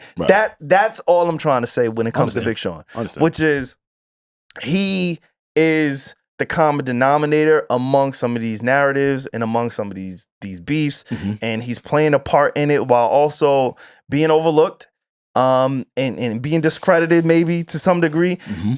And so that's my only thing when it comes to this. Sean, I don't know. Real quick, you're fine. I know you about to get off. Got another diss. We don't even gotta keep talking about him. He didn't even rap against SaVon. Okay, stop it. Stop it. I'm over here trying to. No, he didn't even rap again. Stop. Let's get to the niggas that rapped. Damn. Shit. Frankie, you got anything to say? Exactly. Right, Frank? He bugging the fuck out. But Frank, it's me. Like, damn, let's get to the niggas that rap. Can we? My fault. You good. Keep going. Now, I'm about to send something in the group chat here from a nigga that rapped. You got me all excited and shit. Yeah, now, Pete, remember how I said Ray Vaughn put out that diss track?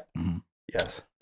Joey Badass responded with the finals, and I just sent it to SaVon. SaVon, I want you to just play a little bit of that, and then I want to talk about Joey Badass briefly. Is there a certain you can just play section? He go right from the spot. You could just play it from the jump street. It's cool with me. Did you know he dropped another song after this? He dropped 2 more songs after this. I'm gonna just skip forward. Yeah, and so did Daylight. And what would you do?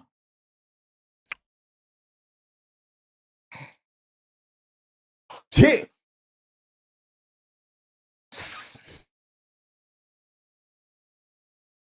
Oh my God.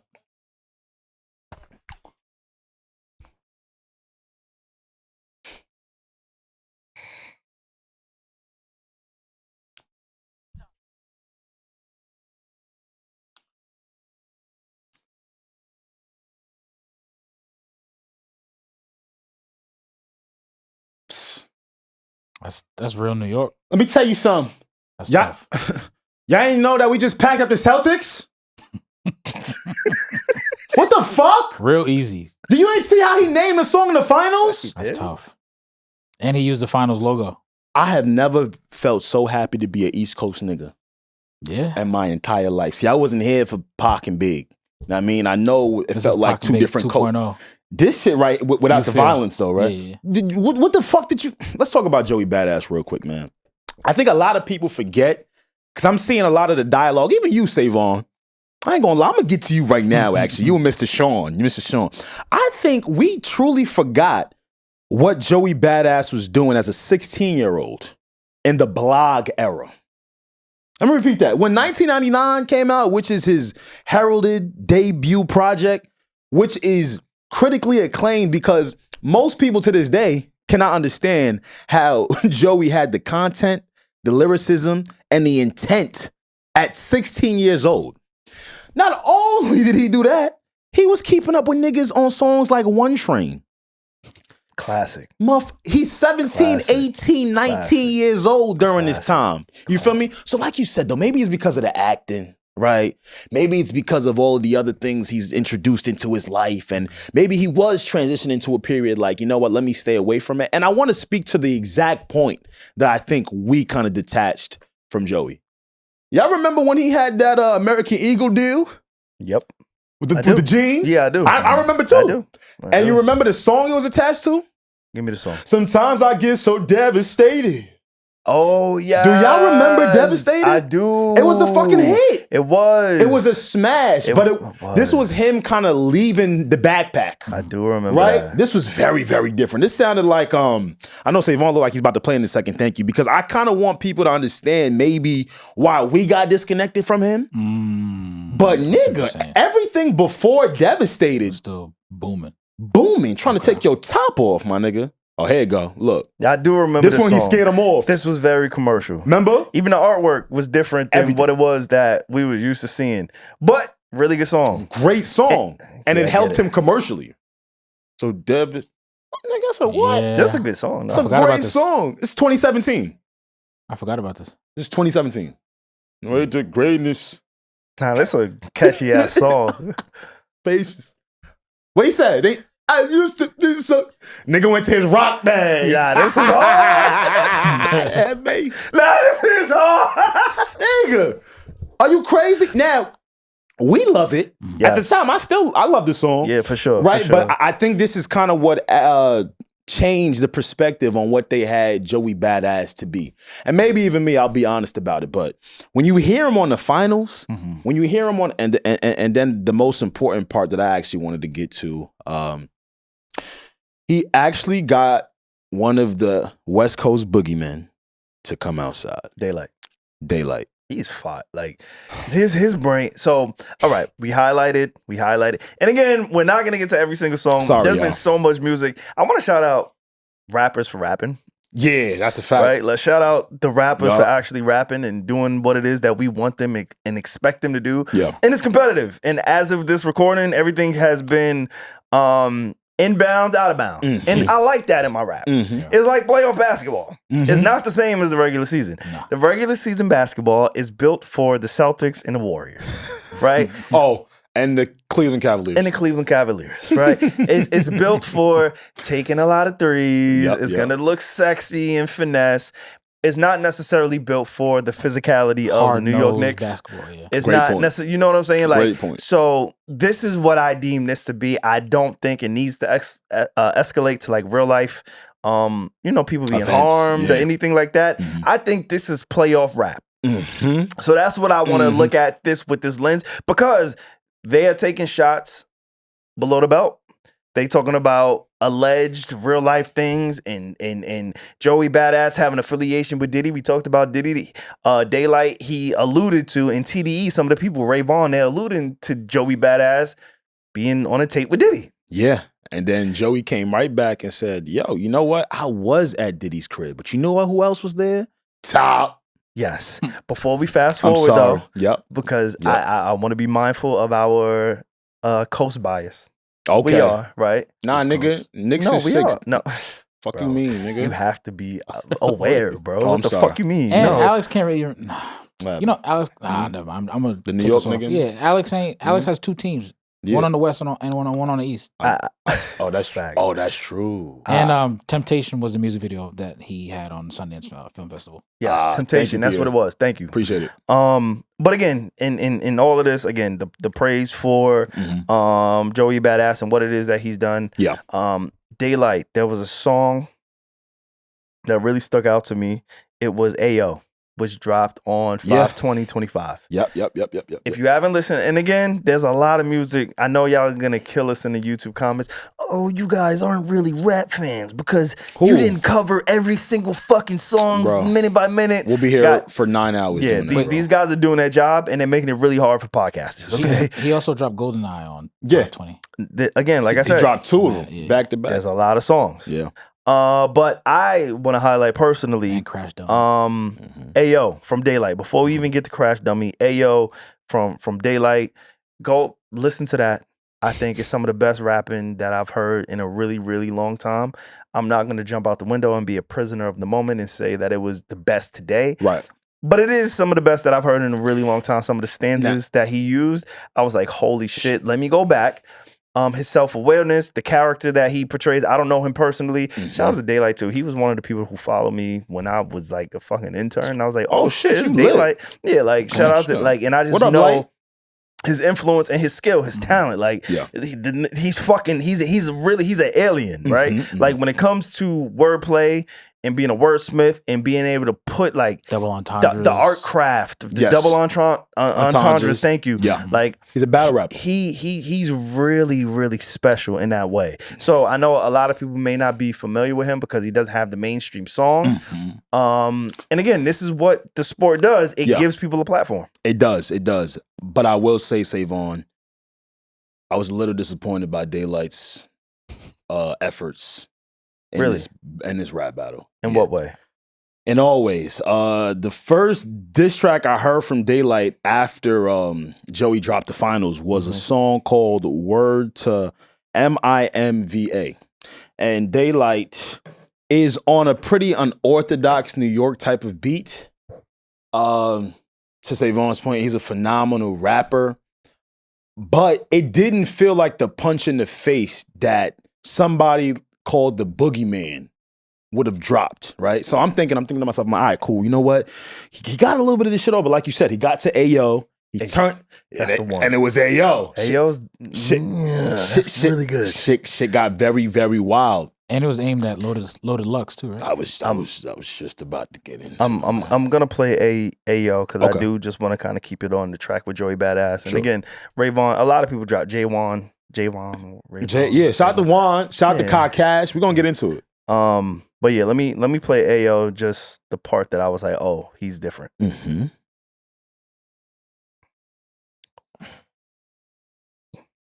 I ain't gonna lie, that beat ass. Wait, hold up. Nah, wait. I skipped to a random part. But that I maybe should have skipped a little further. Hold on. Oh yes, this is the stanza I was talking about. So he gives a numeric breakdown. Numeric. Same shit. Okay. And I was like, okay.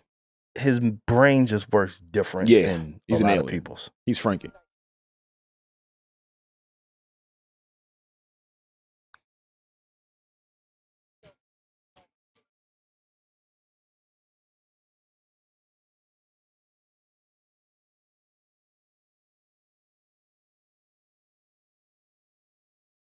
He's counting backwards. I know. Scheme is crazy.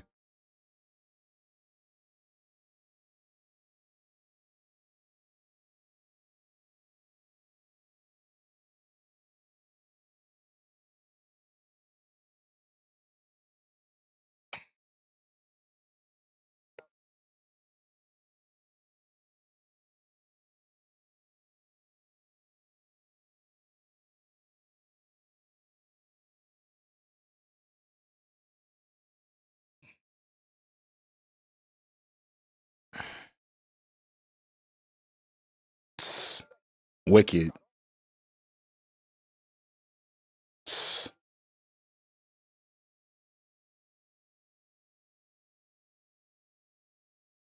I'm sorry, I'm gonna keep going. It ends like this too.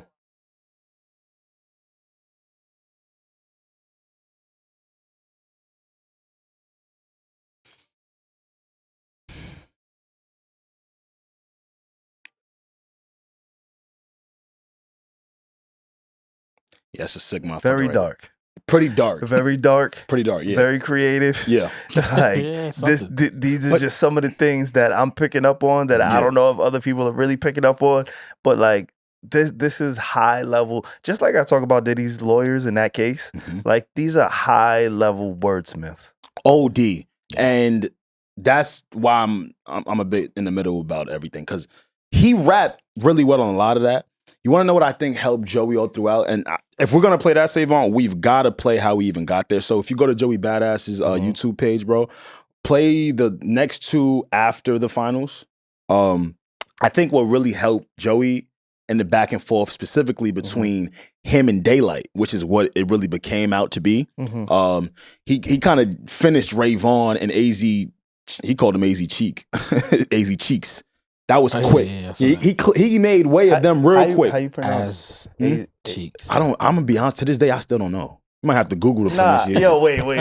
Yeah. I depend on you for this, bro. Nah, bro. Come on, jukebox. It's AZ. When I called him AZ Chike, I was wrong. So I'm like, I don't know if it's AZ Cheek or AZ Chike. I don't, bro. I was leaning towards Chike. Okay, me too, but I don't think that's it. Anyway, the reason why I feel like Joey separated himself with Daylight was just delivery. Like when I hear the Daylight stuff, right? The Daylight stuff sounds like a really talented lyricist that just wrote down all of his rhymes, got in the booth, and was like, and now it's a terrible bit because America's, and it's like, bro, hold on. Let me catch what you're saying. What'd you say? That's a terrible contemporary coming from. Like, I'm with it. I love all of that shit. I fuck with Black Thought. You guys, fam. That was the difference. When you hear Joey on his diss tracks, which I know you're gonna play in a second, it sound like New York grunginess. The tone, the delivery, every word, even if it's not an entendre, punch you in the mouth. Which one you want me to play? The Crash Dummy. What's the one directly after the finals? Because I want to go in order. That's your East Coast bias coming through, by the way. It might be. Might be. But I feel like a lot of the talk online is that Joey is edging out Daylight. Because Kendrick, his flow reminds me of Kendrick a lot. Nah, I'm gonna be honest with you. Everybody keeps saying that. It's similar. There is only one Kendrick. I am sorry. No. In terms of the cadence, the flow. Who, Daylight? Yeah. Yeah, a little bit. I guess. Musical choice. I get it's the West Coast. It's a West Coast thing. East Coast, our ears, both coasts have a propensity to hear and, rap on specific beats. This is true. All right. Right after AO came out, Crash Dummy. Crash Dummy is not a traditional. Hold on, wait. My Town. Okay. My Town. Please, we got to get to that. I'm sorry. My Town was, and I want y'all to really listen to this because he brought in Loaded Lux. And Loaded Lux is also another battle rapper who is slated to go up against Daylight. So to kind of hit, man, fact, just play that shit when you get a second, man. See? I told you he called him ass cheeks. Wait, come on. I was about to say it's ass cheeks. Ass cheeks? It's not. I don't know. If you look at it, that's how the pronunciation would kind of sound. Ass.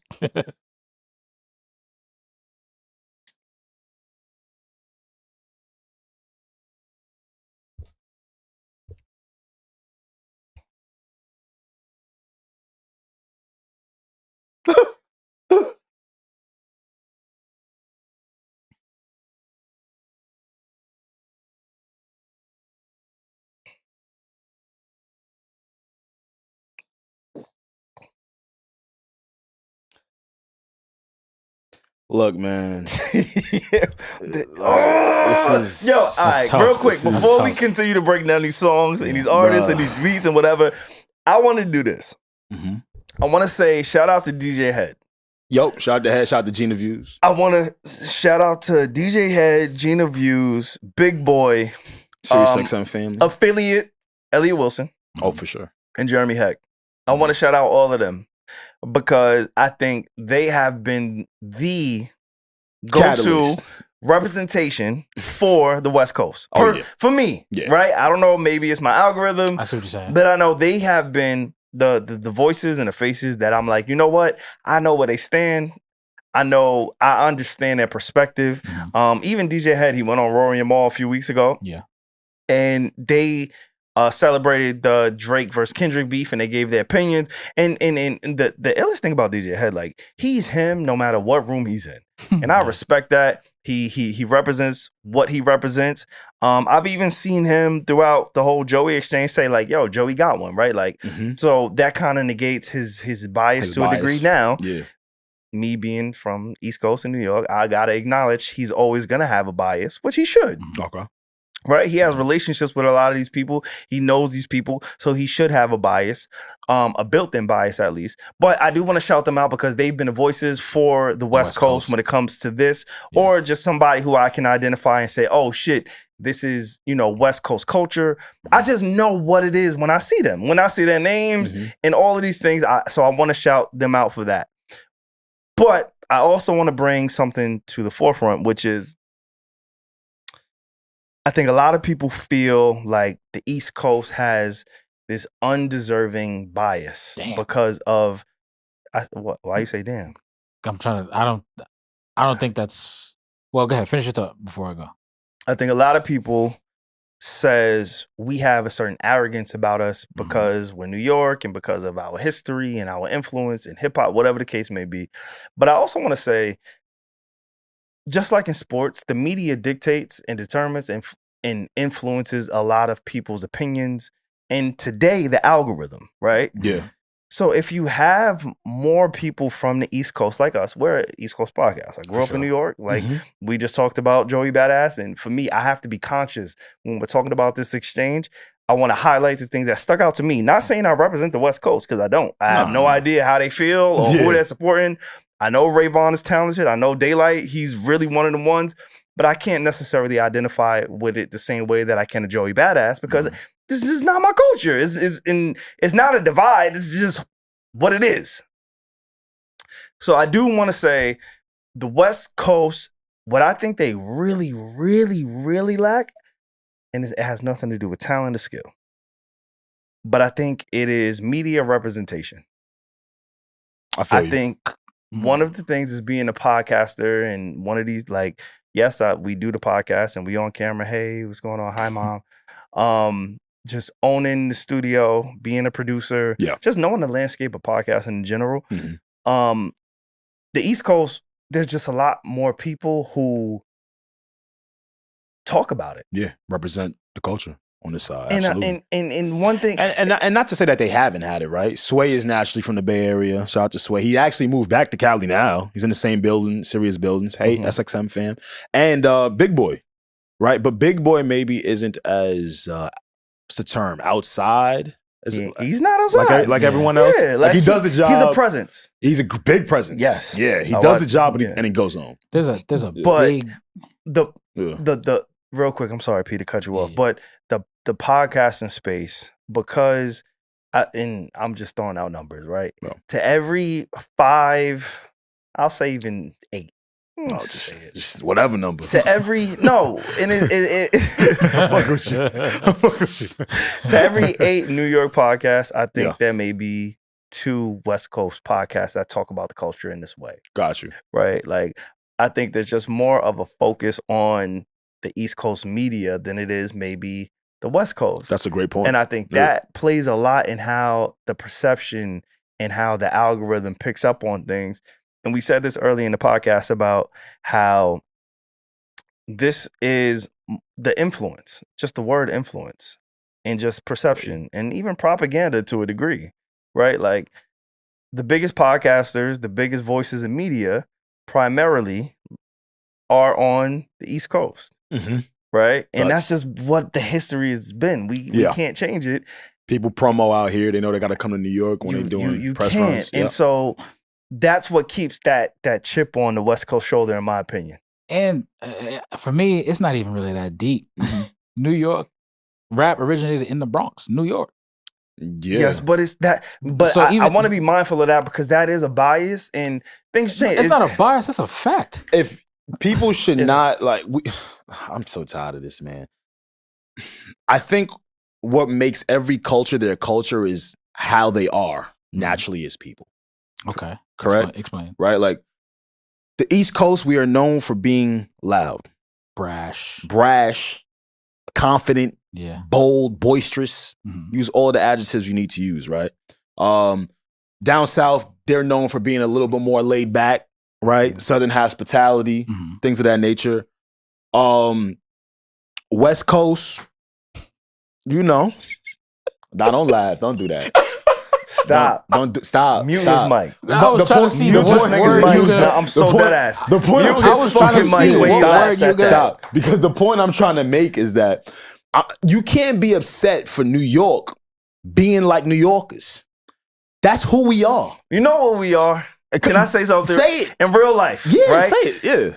New York support and the magnifying glass that New York has and influence that we have in hip hop, and fuck that. The entitlement that New York and fuck the East Coast, right? Let me not time out. Not fuck the East Coast, but New York specific. No. Because I want to be conscious, because we don't say East Coast and mean it as New Yorkers. We don't. No, we don't even say East Coast. We don't. We don't even say East Coast at all. And when we do, the quote unquote Beast Coast, right? Like that's what we heard Joey say. Yeah, right? Beast Like, Coast. Yeah, we're talking about New York. We're not talking about Philly. Yeah. We're not talking about DC. Facts. We're not talking about Boston. Yeah. We're not. It sounds crazy for me to even include, because as a New Yorker, we've never identified with that being us, right? Yeah. So what I was thinking about when I hear New Yorkers talk with this arrogance and this entitlement, keep it up, and all of these things, it reminds me of white people. The fuck, SaVon? No, this wasn't created by white people. No, but listen, it just reminds me of the entitlement and the brashness of what our culture views as white America. That's what I feel like the East Coast is almost the equivalent to in hip hop. We just have this built-in entitlement and arrogance. As a New Yorker, as somebody who's grown up in New York, right? I mean, Long Island. Yo, chill out. I grew up in Queens. Yo, chill out. If we being honest, Okay. I grew up in Queens. I live in Long Island. No, I have.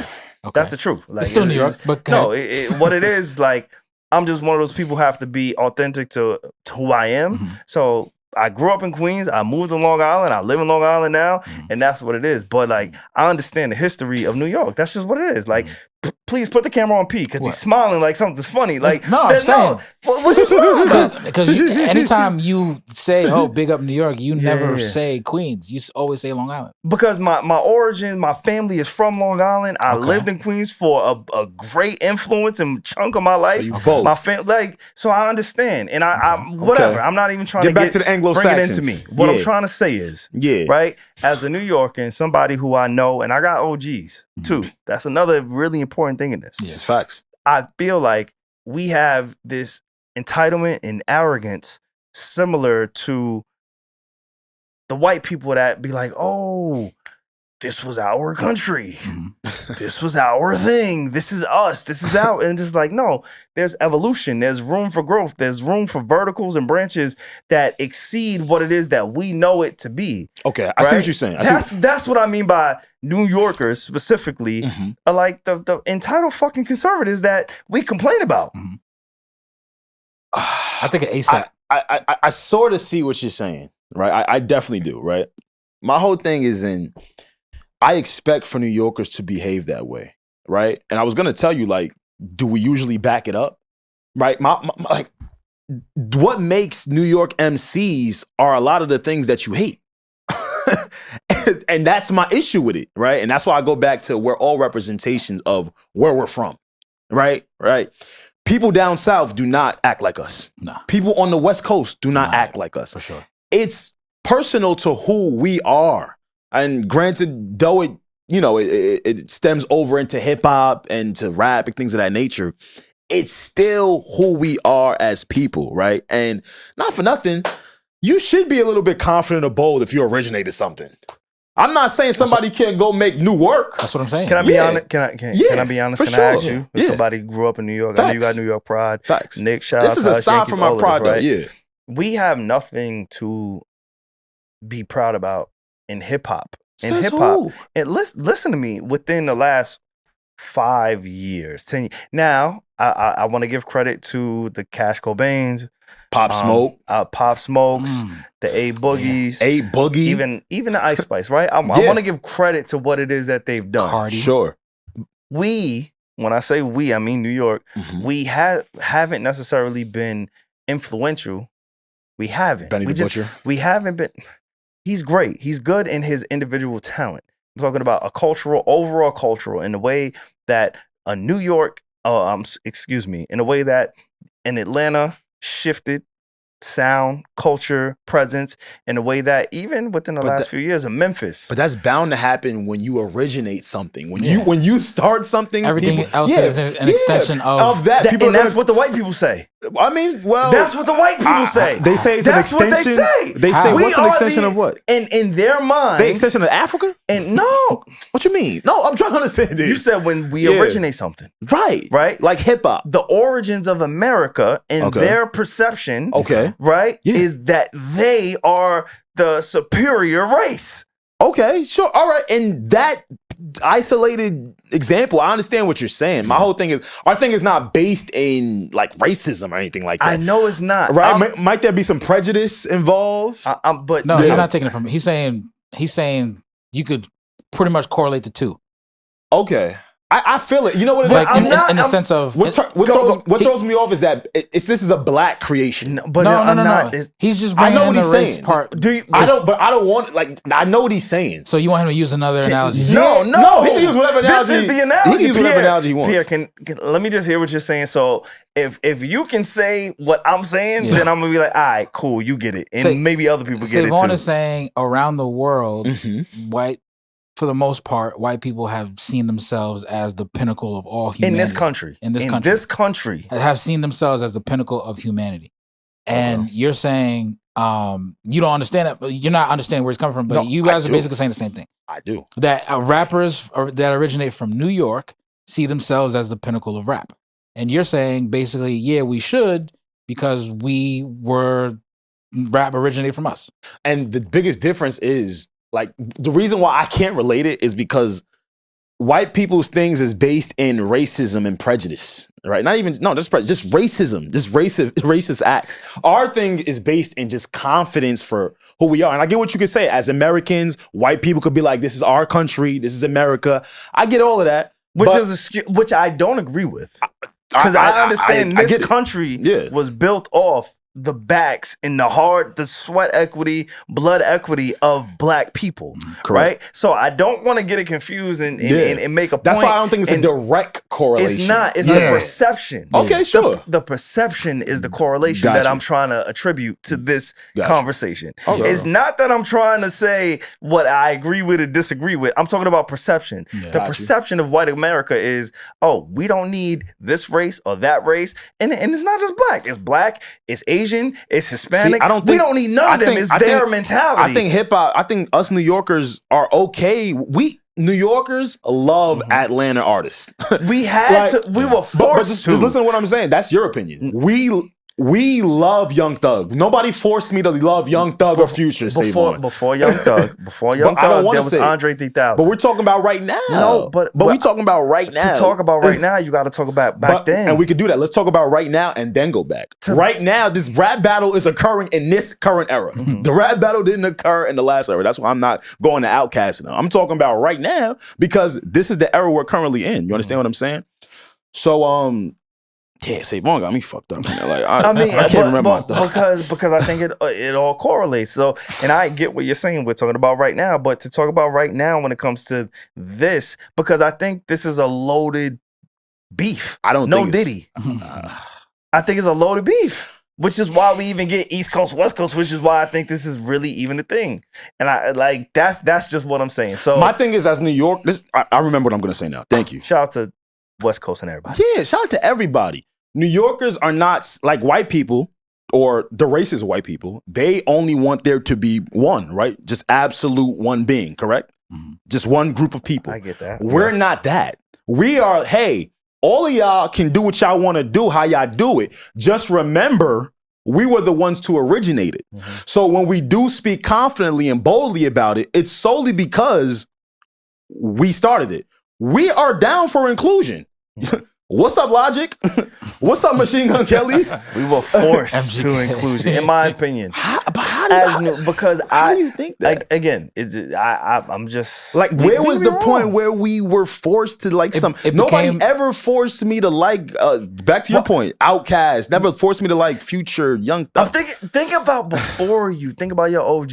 Like, all right, just talking about the stories, right? Okay. One of the things that we accuse, and I'm gonna connect this, I promise you. One of the things that we accuse Drake of is hopping on waves, right? Okay. When there's a new artist out, when there's a catchy sound out, when there's a fad out, whatever it is, Drake, he identifies it, he jumps on it, he capitalizes off of it, and then whether it stays or not, he's been a part of it. For sure. You know who laid that blueprint before Drake? Jay-Z. Hove. Okay. The same thing when he was over at Def Jam. There were artists that a lot of people said Jay-Z attached himself to be a chameleon in that space. Let me ask you. That's what I'm saying. I understand. That's what I'm speaking to in that point. Makes sense. And he's not the only one. He's just the example for this conversation. Makes sense. How do you, and because I do want to get to the other Joey stuff real quick before we get out of here. It's getting late. It's getting late. I don't even think we're gonna go down it. Let's move on. No. I want to ask you this question. How do you want New York artists to act? Maybe that I'll understand what you mean. I'll stop talking. How do you expect for us to act? That's my question. I'm gonna be honest. I'm gonna be really, really honest. I don't have an expectation for New York artists in particular. I'm not gonna say East Coast because that's never something I've never went anywhere and said I'm from the East Coast. I say I'm from New York. Facts. That's what I say, right? And I know most people I know from New York say the same thing. So to answer your question, I don't know. But what I do know is New York has not had representation over the last, we in 2025? I don't agree with that. 15 years. I think. I don't agree. Within the last 15, outside of Nicki Minaj has been the greatest artist outside of New York, but I don't necessarily. Cardi B? look. No, she's not better than Nicki. We're not doing that. No, I'm saying in terms of mainstream, like he's right, especially recently. Yeah, but and that's my beef, right? It's not just mainstream for me. Like if we're talking about battle rap right now and diss tracks, SaVon, there have been people in New York forefronting the next wave of everything we currently seeing right now. We've been giving flowers to West Side Underground Gun. artists, you yes. About? Okay. But we've been giving flowers to West Side Gun, Conway the Machine, Benny the Butcher, etc. for years now, maybe close to 6 to 7 years now. You know what I'm getting at? So if anything, I think New York artists feel a way that what's naturally accepted from us isn't glamorized anymore. It's not commercialized anymore. That's why the more melodic artists like a Boogie, Ice Spice, Pop Smoke, even R.I.P. Pop, they get the recognition of before, of yesteryear from New York. Okay, that's what you're but saying. I don't think the essence of who we are have ever swayed or changed. I think if anything, Joey's on some shit. He even said, he's like, yo, man, y'all must have forgot. This is what we do. Man, shout out to Cod Cash. One of the diss tracks he put out in this mist, right? It's called Nixon 6. And at the tail end of the diss track, he's literally talking to us like, yo, man, it's New York. We can't just be known for the drill music, DJs. That goes for you too. We got to get back to the essence of who we are as New Yorkers and hip hop. You know what I mean? So if anything, I completely understand why, as of late in the last 5 to 10 years, why New York artists feel the way they do, because we known for barring niggas to fuck up, and that hasn't been cool for a while. It's not that. And you know what I mean? Let's move on. Yeah, right, sure. right. Can I just say one more thing? Absolutely. Let's move on, but let me say one more No, thing. because I just want to respond to what Alex said. Mm-hmm. It's not that it hasn't necessarily been cool, because I think the big three, they bar niggas up. Right? And they've been doing that for a long time. But they're an anomaly. No, they're not. They We are. just don't have the representation. No. It's not about being a quote unquote anomaly. We just haven't had anybody. We as in New Yorkers or East Coast? We at New York, because East Coast has had people to necessarily have. Yeah, like he's East. Cole is in Drake. Quote unquote East, they're on the eastern coast of this. Now, let's take Drake out. He's not in this country. He's from Canada. Toronto. He's Canada. All right. J. Cole is quote unquote East Coast. This is not how, like, we can't as New Yorkers dictate or manipulate the rules, right? We as New Yorkers stand behind somebody who's from New York. And so we have not had that representation, which is what I'm talking. We just haven't had anybody in the Olympics. You know, every 4 years you have to qualify and the big dogs represent themselves. We just haven't had that. Like the big three, the big four, the big five. Now, if you want to include Nicki Minaj, I'm not going to ever discount Nicki. Outside of, I'm going to list some rappers and you tell me. New York has not had that inclusion. We talking about Drake, Kendrick. When you say inclusion, SaVon, like, what do you mean specifically? Mainstream. Like I'm talking about mainstream. I'm talking about influence. But how does I'm talking about how does that relate? How does that relate to our personality as New Yorkers? It's not about personality. But that's the whole conversation we was having. That's why you guys miss each other. You're talking about personality. No, SaVon's talking about personality. I'm talking about representation and influence. You just brought up representation and influence before. You were saying how New York's came off, how they looked, how we can relate them to certain white people. That's what my point is. That's basically representation and influence. But how my thing, appear, we've had representation and influence. That's the point I'm trying to make. Okay, you're saying it hasn't been mainstream. No. He's saying it hasn't been mainstream. I know that. SaVon, this is a great combo we have in here. Mainstream isn't always everything. It's not, but that's what this is getting judged on. Was Benny the Butcher in the mainstream? No. Did they change how niggas have been rapping the last 5 to 6 years? No. You're lying. I see what he's saying. He's lying. Music. You're lying. You're lying. Music has changed. They literally brought back the essence of that. Are you crazy? No, I'm not. Music you just out the loop. No, certain things have. You are. If I start going down the rock, like, don't make me do this, bro. I'm about to get in my real backpack bag right now. Like, real talk. Say a name. Rock Marciano. Nobody gives a fuck about him on the West Coast. Have you ever heard of your favorite rapper? Stop it. That's influence, my boy. So hold on. When you talk about all these mainstream niggas, these niggas is cool, salute. Like, do you know how many mainstream rappers take their influence from people who's smaller than them? Who's New York's leader? Who's our leader? Nobody. I don't know a leader nowhere. Who is the West Coast leaders? I don't know. Snoop Dogg, Kendrick, pick one. I don't know. The fuck? The Dr. Dre? I don't know. I'm not going to let you do that. Wait, time out. Like what? I'm going to ask you. 1v1. Yes. In 2025. Okay. If you had to pick one singular rapper.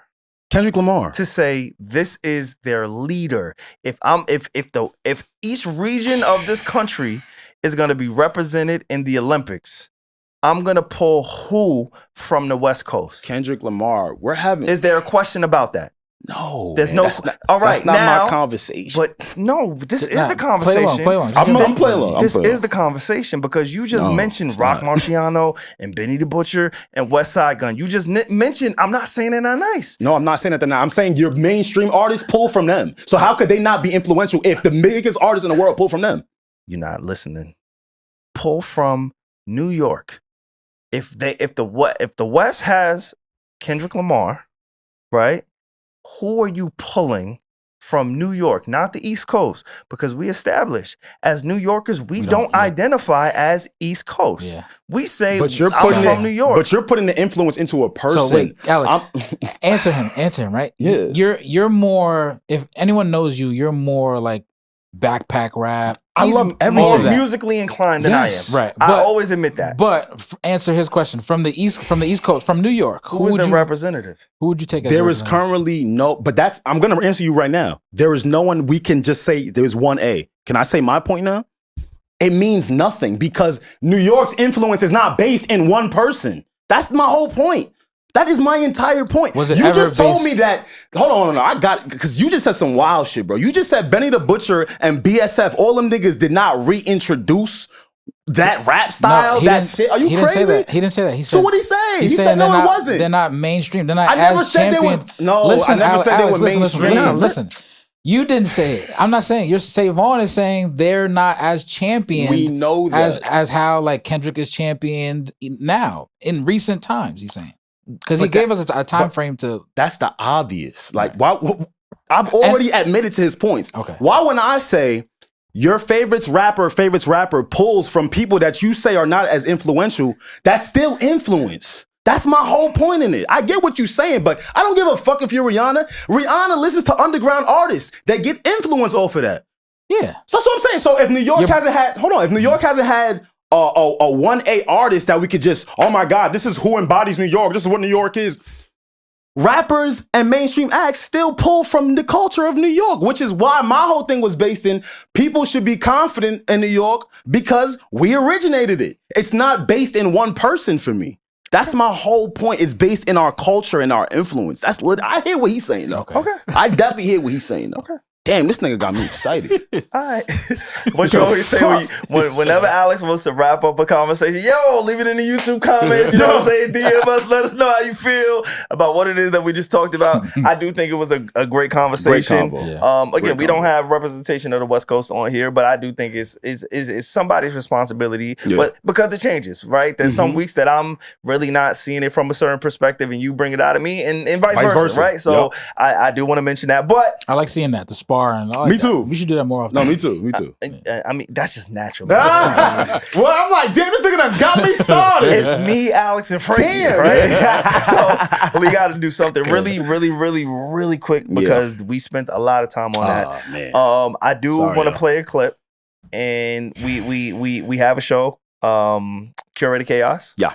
Where we play a variety of games. And Alex, there's a clip from Fat Joe. Now, Fat Joe and Jadakiss, shout out to them too. They've been killing shit over at Rock Nation. Their podcast came out. I think it's called Joe and Jada. That's it. Mm-hmm.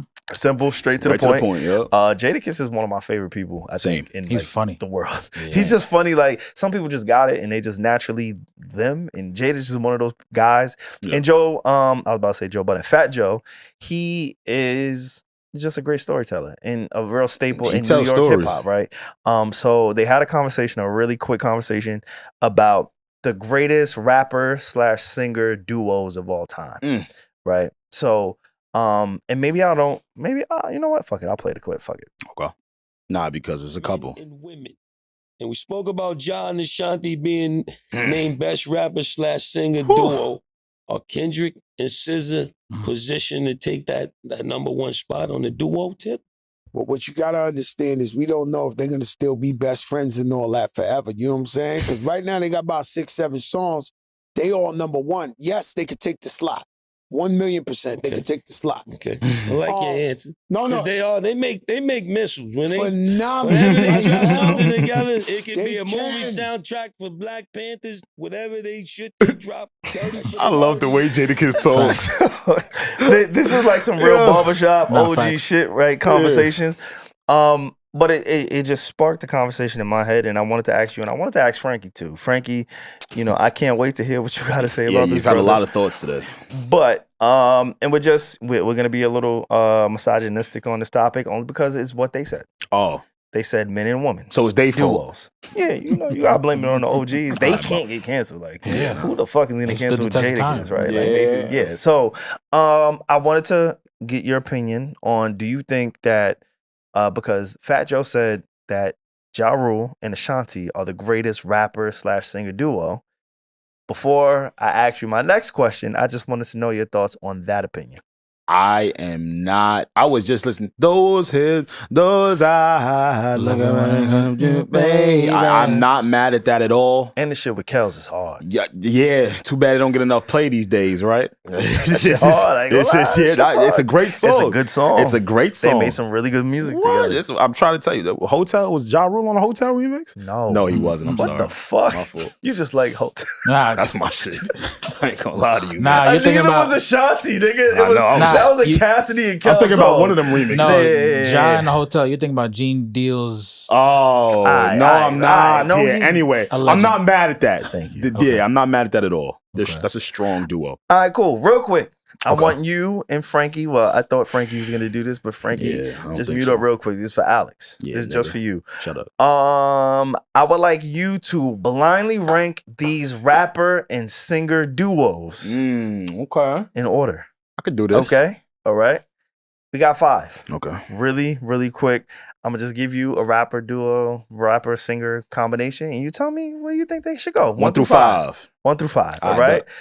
And the qualification for this is they have to have at least 3 songs together. Okay. All right. Right? So it's not 1, 2, is at least 3. I think 3 is a nice sample size for you to be like, you know what? They make really good songs together. Yeah. Okay. They do this. So let's start out with the people in question. Ja Rule and Ashanti. Damn. 1 through 5. Ja Rule and Ashanti. Sheesh. Okay. I'm gonna do this quick because I don't want to stay here any much longer. Okay. 2. 2? Put him at 2. That's a safe pick. Put 'em I'm at not 2. mad at that. Put him at 2. Let's go with the next rapper singer combinations. Let's go with Jay-Z and Beyonce. I knew that was coming. I don't care if we on the run. They got Fire.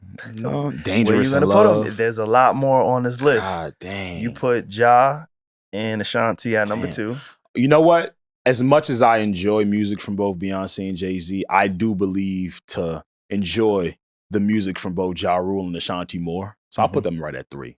3? Yeah, just because of the magnitude of who they are as artists. Okay. I'm Put 'em not at mad 3. at that. Put them at 3. Let's go next. Now, a lot of people may have forgotten they made a lot of songs I together. know. A lot of music together. Waiting on that. Oh, you know where I'm going? No, I don't. You should. Yo, this nigga trying to trick me. Drake and Rihanna. Oh, let me think. I don't know how to talk to you. What's the other joint they got? The one on Take Care. The one on Take Care. I know you've been trying. I'm gonna go 4. By 4. I'm gonna go 4. Again, back to my logic from the last answer. I enjoy the music from those two more than Rihanna and Drake. Salute to them. All right. Yeah. I'm gonna give you. I'm about gonna to get tricky now. Yeah, you got It's 1 about and to get 5. real That's tricky. it. That's all you got. He about to try to lie me. Oh shit, he gonna try to lie me. Big Sean and Janae Aiko. Oh fuck. I love 2088. They have an extensive catalog together. I love that album. I don't know. Again, you got to put them 1 or you got to put them 5 based on, because you went safe for the first 3, as you should. Yeah, I Those can't. are big artists. I gotta go 5. I can't put Big Sean over Ja Rule and 5? Ashanti. You hate Big Sean. I love Why Big you Sean. hate- yo, you y'all hate make them. no. That's Y'all be trying to crazy. make me. That's my Aries brother. I keep trying to tell y'all. Y'all not gonna keep putting me against That's him. not man. your brother. That's my anymore. brother. It don't seem like it. That's Not my even a brother. little bit. I'm honest. Frankie, how you feel about that? Exactly.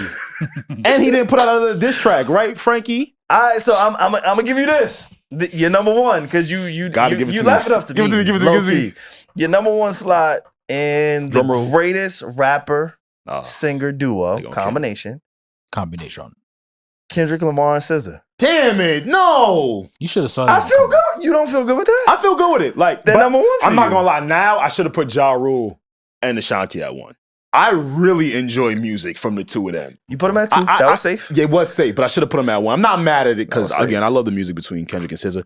I'm okay with my 5. Now I want to ask you. Of course, it's not gonna be Blonde for you. Yeah. But what would your 5 be like? If I had to do a ranking, because like you said, it's not blind. I fucking put the list together. I'm gonna put Big Sean and Janae last. For me.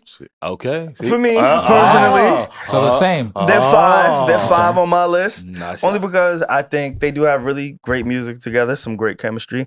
But these other like people, their competitors, they just stand the test of time. I don't know if their catalogs stand the test of time. Just like Fat Joe said, I think that plays a big part in the collaboration. So personally, I'm gonna have Big Sean and Janae at 5. 4, I would probably put, and this is just my personal list, Jay-Z and Beyonce, number 4. Okay. You sound like my list, huh? A little bit. A little bit. Would you? I had them no, at 3. you had them at Yeah, 3. I had them See, at 3. relax. Let me get my list off. Your list is your list. My list is my list. I had Hov and B at number 4. Okay. Because they made really great music together in the moment. You don't feel like it aged well? I don't know how the next generation will necessarily receive Crazy in Love. Okay. Right? Like, I Okay. think you had to be there to really understand That's what you're this saying. impact. Like, Yeah. I did I ever tell you I went to a Beyonce concert? What year was Recently? this? Nah, that was before the aliens and country music and shit. Lemonade? Okay. Before Lemonade? Before that too. I went to a Beyonce concert when she headlined with Alicia Keys and Missy Elliott. I saw Missy that in was- real life. Oh, that was Freakum Dress Day. It was like 2007. Yeah. It was the first concert I ever went to. Oh, wow. And Jay-Z was a surprise guest at Beyonce. Wow. Yeah, and I so saw you them. got to see the both of them, and you still put them at 4. I did. crazy. I've seen them multiple times. But At least yeah, you would know. I'm gonna put them at 4. Number 3 for me, and this is where it really gets tricky because I have to separate what the history of hip hop and my personal bias. Yeah.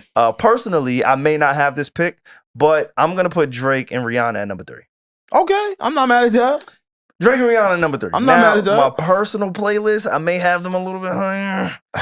But in the scope of what this conversation is, this ranking, this not unblind ranking, I will put Drake and Rihanna at number 3. They made really good music together, They but just kind of back to the Jay-Z and Beyonce point, I don't know what the next generation. They can't appreciate work. Nah, they could. Nah, Not the way we can. Not the way we can. No, they can't. Nah, no, they not the way can't. we They can. cannot appreciate work the same way. Not the way we can. This is true. I may be a prisoner of the moment, so I might switch this at some point. But for today, I'm gonna put Kendrick and SZA second. Yeah. Then number 2. Okay. Okay. Um, John and Ashanti number 1. really, really, really great music together. Luther's been a number 1 song for how 13, ever long, 14 13, 14 weeks at this time of this recording. So I like them at number 2. And then number 1, I gotta put John and Ashanti because I think they just go together like peanut butter and jelly. I'm trying to tell you something. See, we wasn't too far off. Yeah, we was close. I'm Both not, had Sean last. Yeah. See, I'm not mad gonna at John highlight and that. Ashanti. Yeah. That's my At man, number too. 1, and it's not my personal list. It's my list today. I may rearrange some things, but we are closer than we are apart. Trying I to think tell you guys something. had one thing difference, 3 and 4. Yeah. 3 If and I'm 4. not mistaken. 3 and 4. And, And 2 and 1. And 2 and 1. Sorry. Yeah, 2 and 1 and 3 and 4. But yeah, I just wanted to have that quick little exercise for you. Yeah. Oh man, I like that. I like that too. This was man. fun. Today was This was a lot. Yo, Frankie, thank you for holding it down, man. We appreciate you. Yeah. Yo, you rock with us. rock with us. Hey, and don't you forget it. Fuck what SaVon was saying. Big New York, big bias. What up? Hey, we ain't even need to call Benny the Butcher no other nigga. I know y'all seeing what they saying online. Oh my God, Joey is killing him. He's killing him in a 1v20. He's holding it down. 100 men versus 1 Joey. I know. Big New York, nigga. And don't you ever forget it. Like we 100 back outside. 100 men versus a gorilla. Yup. That's what it is right now But out I there. don't like. I just think the West Coast needs proper representation in the I agree. podcast. I agree. The niggas that live in LA, right? In the Specifically, podcast space, you said? LA. The West Coast needs access to podcast equipment. That's all you need. Yo, they have podcasts. They don't. They just let Adam. They too busy smoking. That's the first person. They No. like they having a good time. They They don't want to talk. They need to talk. Nah. That's why Now they talk a our lot. perception They is talk. what it is. They Because talk. I'm from New York. We have not. We don't deserve to say that, bro. We What do you mean? don't. How? Don't We deserve just to. haven't. There's no representation. That's it. Nah. We don't got to do the argument again. We don't. I just want to encourage anybody who's on the West Big Coast, New York, nigga. outside of DJ Head, Joey and outside of Five. Jeremy Heck, Elliot Wilson, he's flip flopping back and forth. So I'm gonna let him get his chameleon shit off. Baby boy. Gina Views, I know Yeah. she's another one. Like they've been making headlines, but outside of those core people, you need the infrastructure and I agree. you need what In is terms it? The of- trickle down effect. Sure. You need a trickle down effect. It's almost like invisibility. Visibility. You know what my bigger problem was, SaVon? Like I think we got stuck on visibility versus impact. yeah, And for me, impact isn't tied to visibility. it's it- synonymous. It's not because It there's is. people. Hear me out. There are people who get influence from people and never say a word, which means it wasn't visible. So that's like my whole thing, right? Like again, back to what I was saying. Like mainstream artists are pulling from people and won't say that they are. That's influence. I get it. Yeah, You're right. they, they'll never really say it. Yeah, they'll never say it. We But that's just need- influence. I think the West Coast just needs soldiers on the front line. Yeah. And I'm gonna go out on a limb and be Oh, the West Coast Savior. No, I'm That's not gonna you. do that. Nah, you the West Coast I'm savior. not, 'cause Your New they York got- card they done got- after today, no, my nigga. they have I ain't people gonna to front. do that. Fuck out of here, nigga. I just think they Taking your just card need today. more voices outside of the people that we know. That's what's it. up. So you And gonna be the that's- voice? No, hell, absolutely from- not. Don't do that to me. We're not gonna do that. I respect what it is that they have. I just think that they just need more support. I agree with that. That's it. I don't agree with that. think they need more support for us to have these I need somebody to you know what it is? A podcaster from the West Coast Nah. that's credible, right? Oh. Credibility is very important because the whole Adam 22 I was about to say they got shit, Adam 22. we Does don't. Big Boy have a podcast? Nah, right? And he We white. don't. He's just on the radio. Big Boy, he is just on the a radio. legacy radio act. Yeah. We're not going to He include not him in these outside. conversations again. Okay. I think Gina Views Nah, you and I have think to. DJ He's a Head. pundit. You have to. He's a But- media. He still speaks to younger He's artists. radio. It's like Yeah, don't do that. including Sway's radio. Don't do that. Sway's West Coast and And he- radio. He's radio though. Yeah. Big They're boy from the too. West Coast and they represent what they represent. Yeah. But I think this new age media It's outside of outside linear. and also embrace their programming. bias. Sure. Yeah. And right now, New York or whatever it is that you want to call it, because Joe Budden and even Gilly and even Nori, Yeah. even Charlemagne, Elliot Wilson, Mhm. all of the guys, academics, Mhm. right? Mhm. All of the hip hop, quote unquote, guys are East Coast adjacent, whether Sure. it be from the South or whether it be from the tri-state area, Yeah. I'll call it, I feel you. right? The representation from the West hasn't been present. I think DJ Head, Gina Views, they have emerged, and Jeremy Heck, they Killing. have emerged. Shout out to y'all, man. They've emerged as that voice, Mhm. but I think it just takes a little bit more for us to kind of balance the scale on perception, not the influence, not the results, not the impact, just perception. the media games. That's what they need, in my opinion. I agree. I'm gonna leave it there. Yeah. I'm not trying to That's take. right. Leave it right That's there. it. I want to Don't smoke. move it. I'm from New York. Yeah. That's what it is. Okay. Yeah. I got an LA hat on right now, by the way. That's Facts. my Yo! signature. And it's upside down. That's my signature, low It's key. all starting to make sense now. I ain't even got no hoes in LA, but I fuck with LA. Yo, what? Yo, you hoeing out for LA I right just said I got none. I got none. I'm like, but yeah, man, this is what you need to know when you need to know on the Need to Know podcast. I hope y'all enjoyed. I hope y'all made it this far in the podcast. Please, the people Yeah. that make the clips, clip this shit up. I feel like me and Alex was really getting to the shits that Bruh. your other podcasters really don't really talk about in that way. Yes, they was. No, they really don't. Oh. No, they great, Oh. but they don't get to it like we get to it Oh, because we got nothing to lose. Yeah. Yo, I wish we had more time. Us out of here, man. This has been a Need to Know podcast, Pierre. Yeah. We are going to discuss Streamer University. Yeah. Okay, I promise you we We will. didn't have time today. We didn't have time today. And the but I Tory do- stuff. And the Tory stuff, of course. Okay. We know you feel strongly about these things. But again, this is going to be an ongoing thing. So again, this has been a Need to Know podcast. What you need to know, when you need to know on the Need to Know podcast. Knicks and 6. Stop. You have two teams, bro. The other team is at home. All right.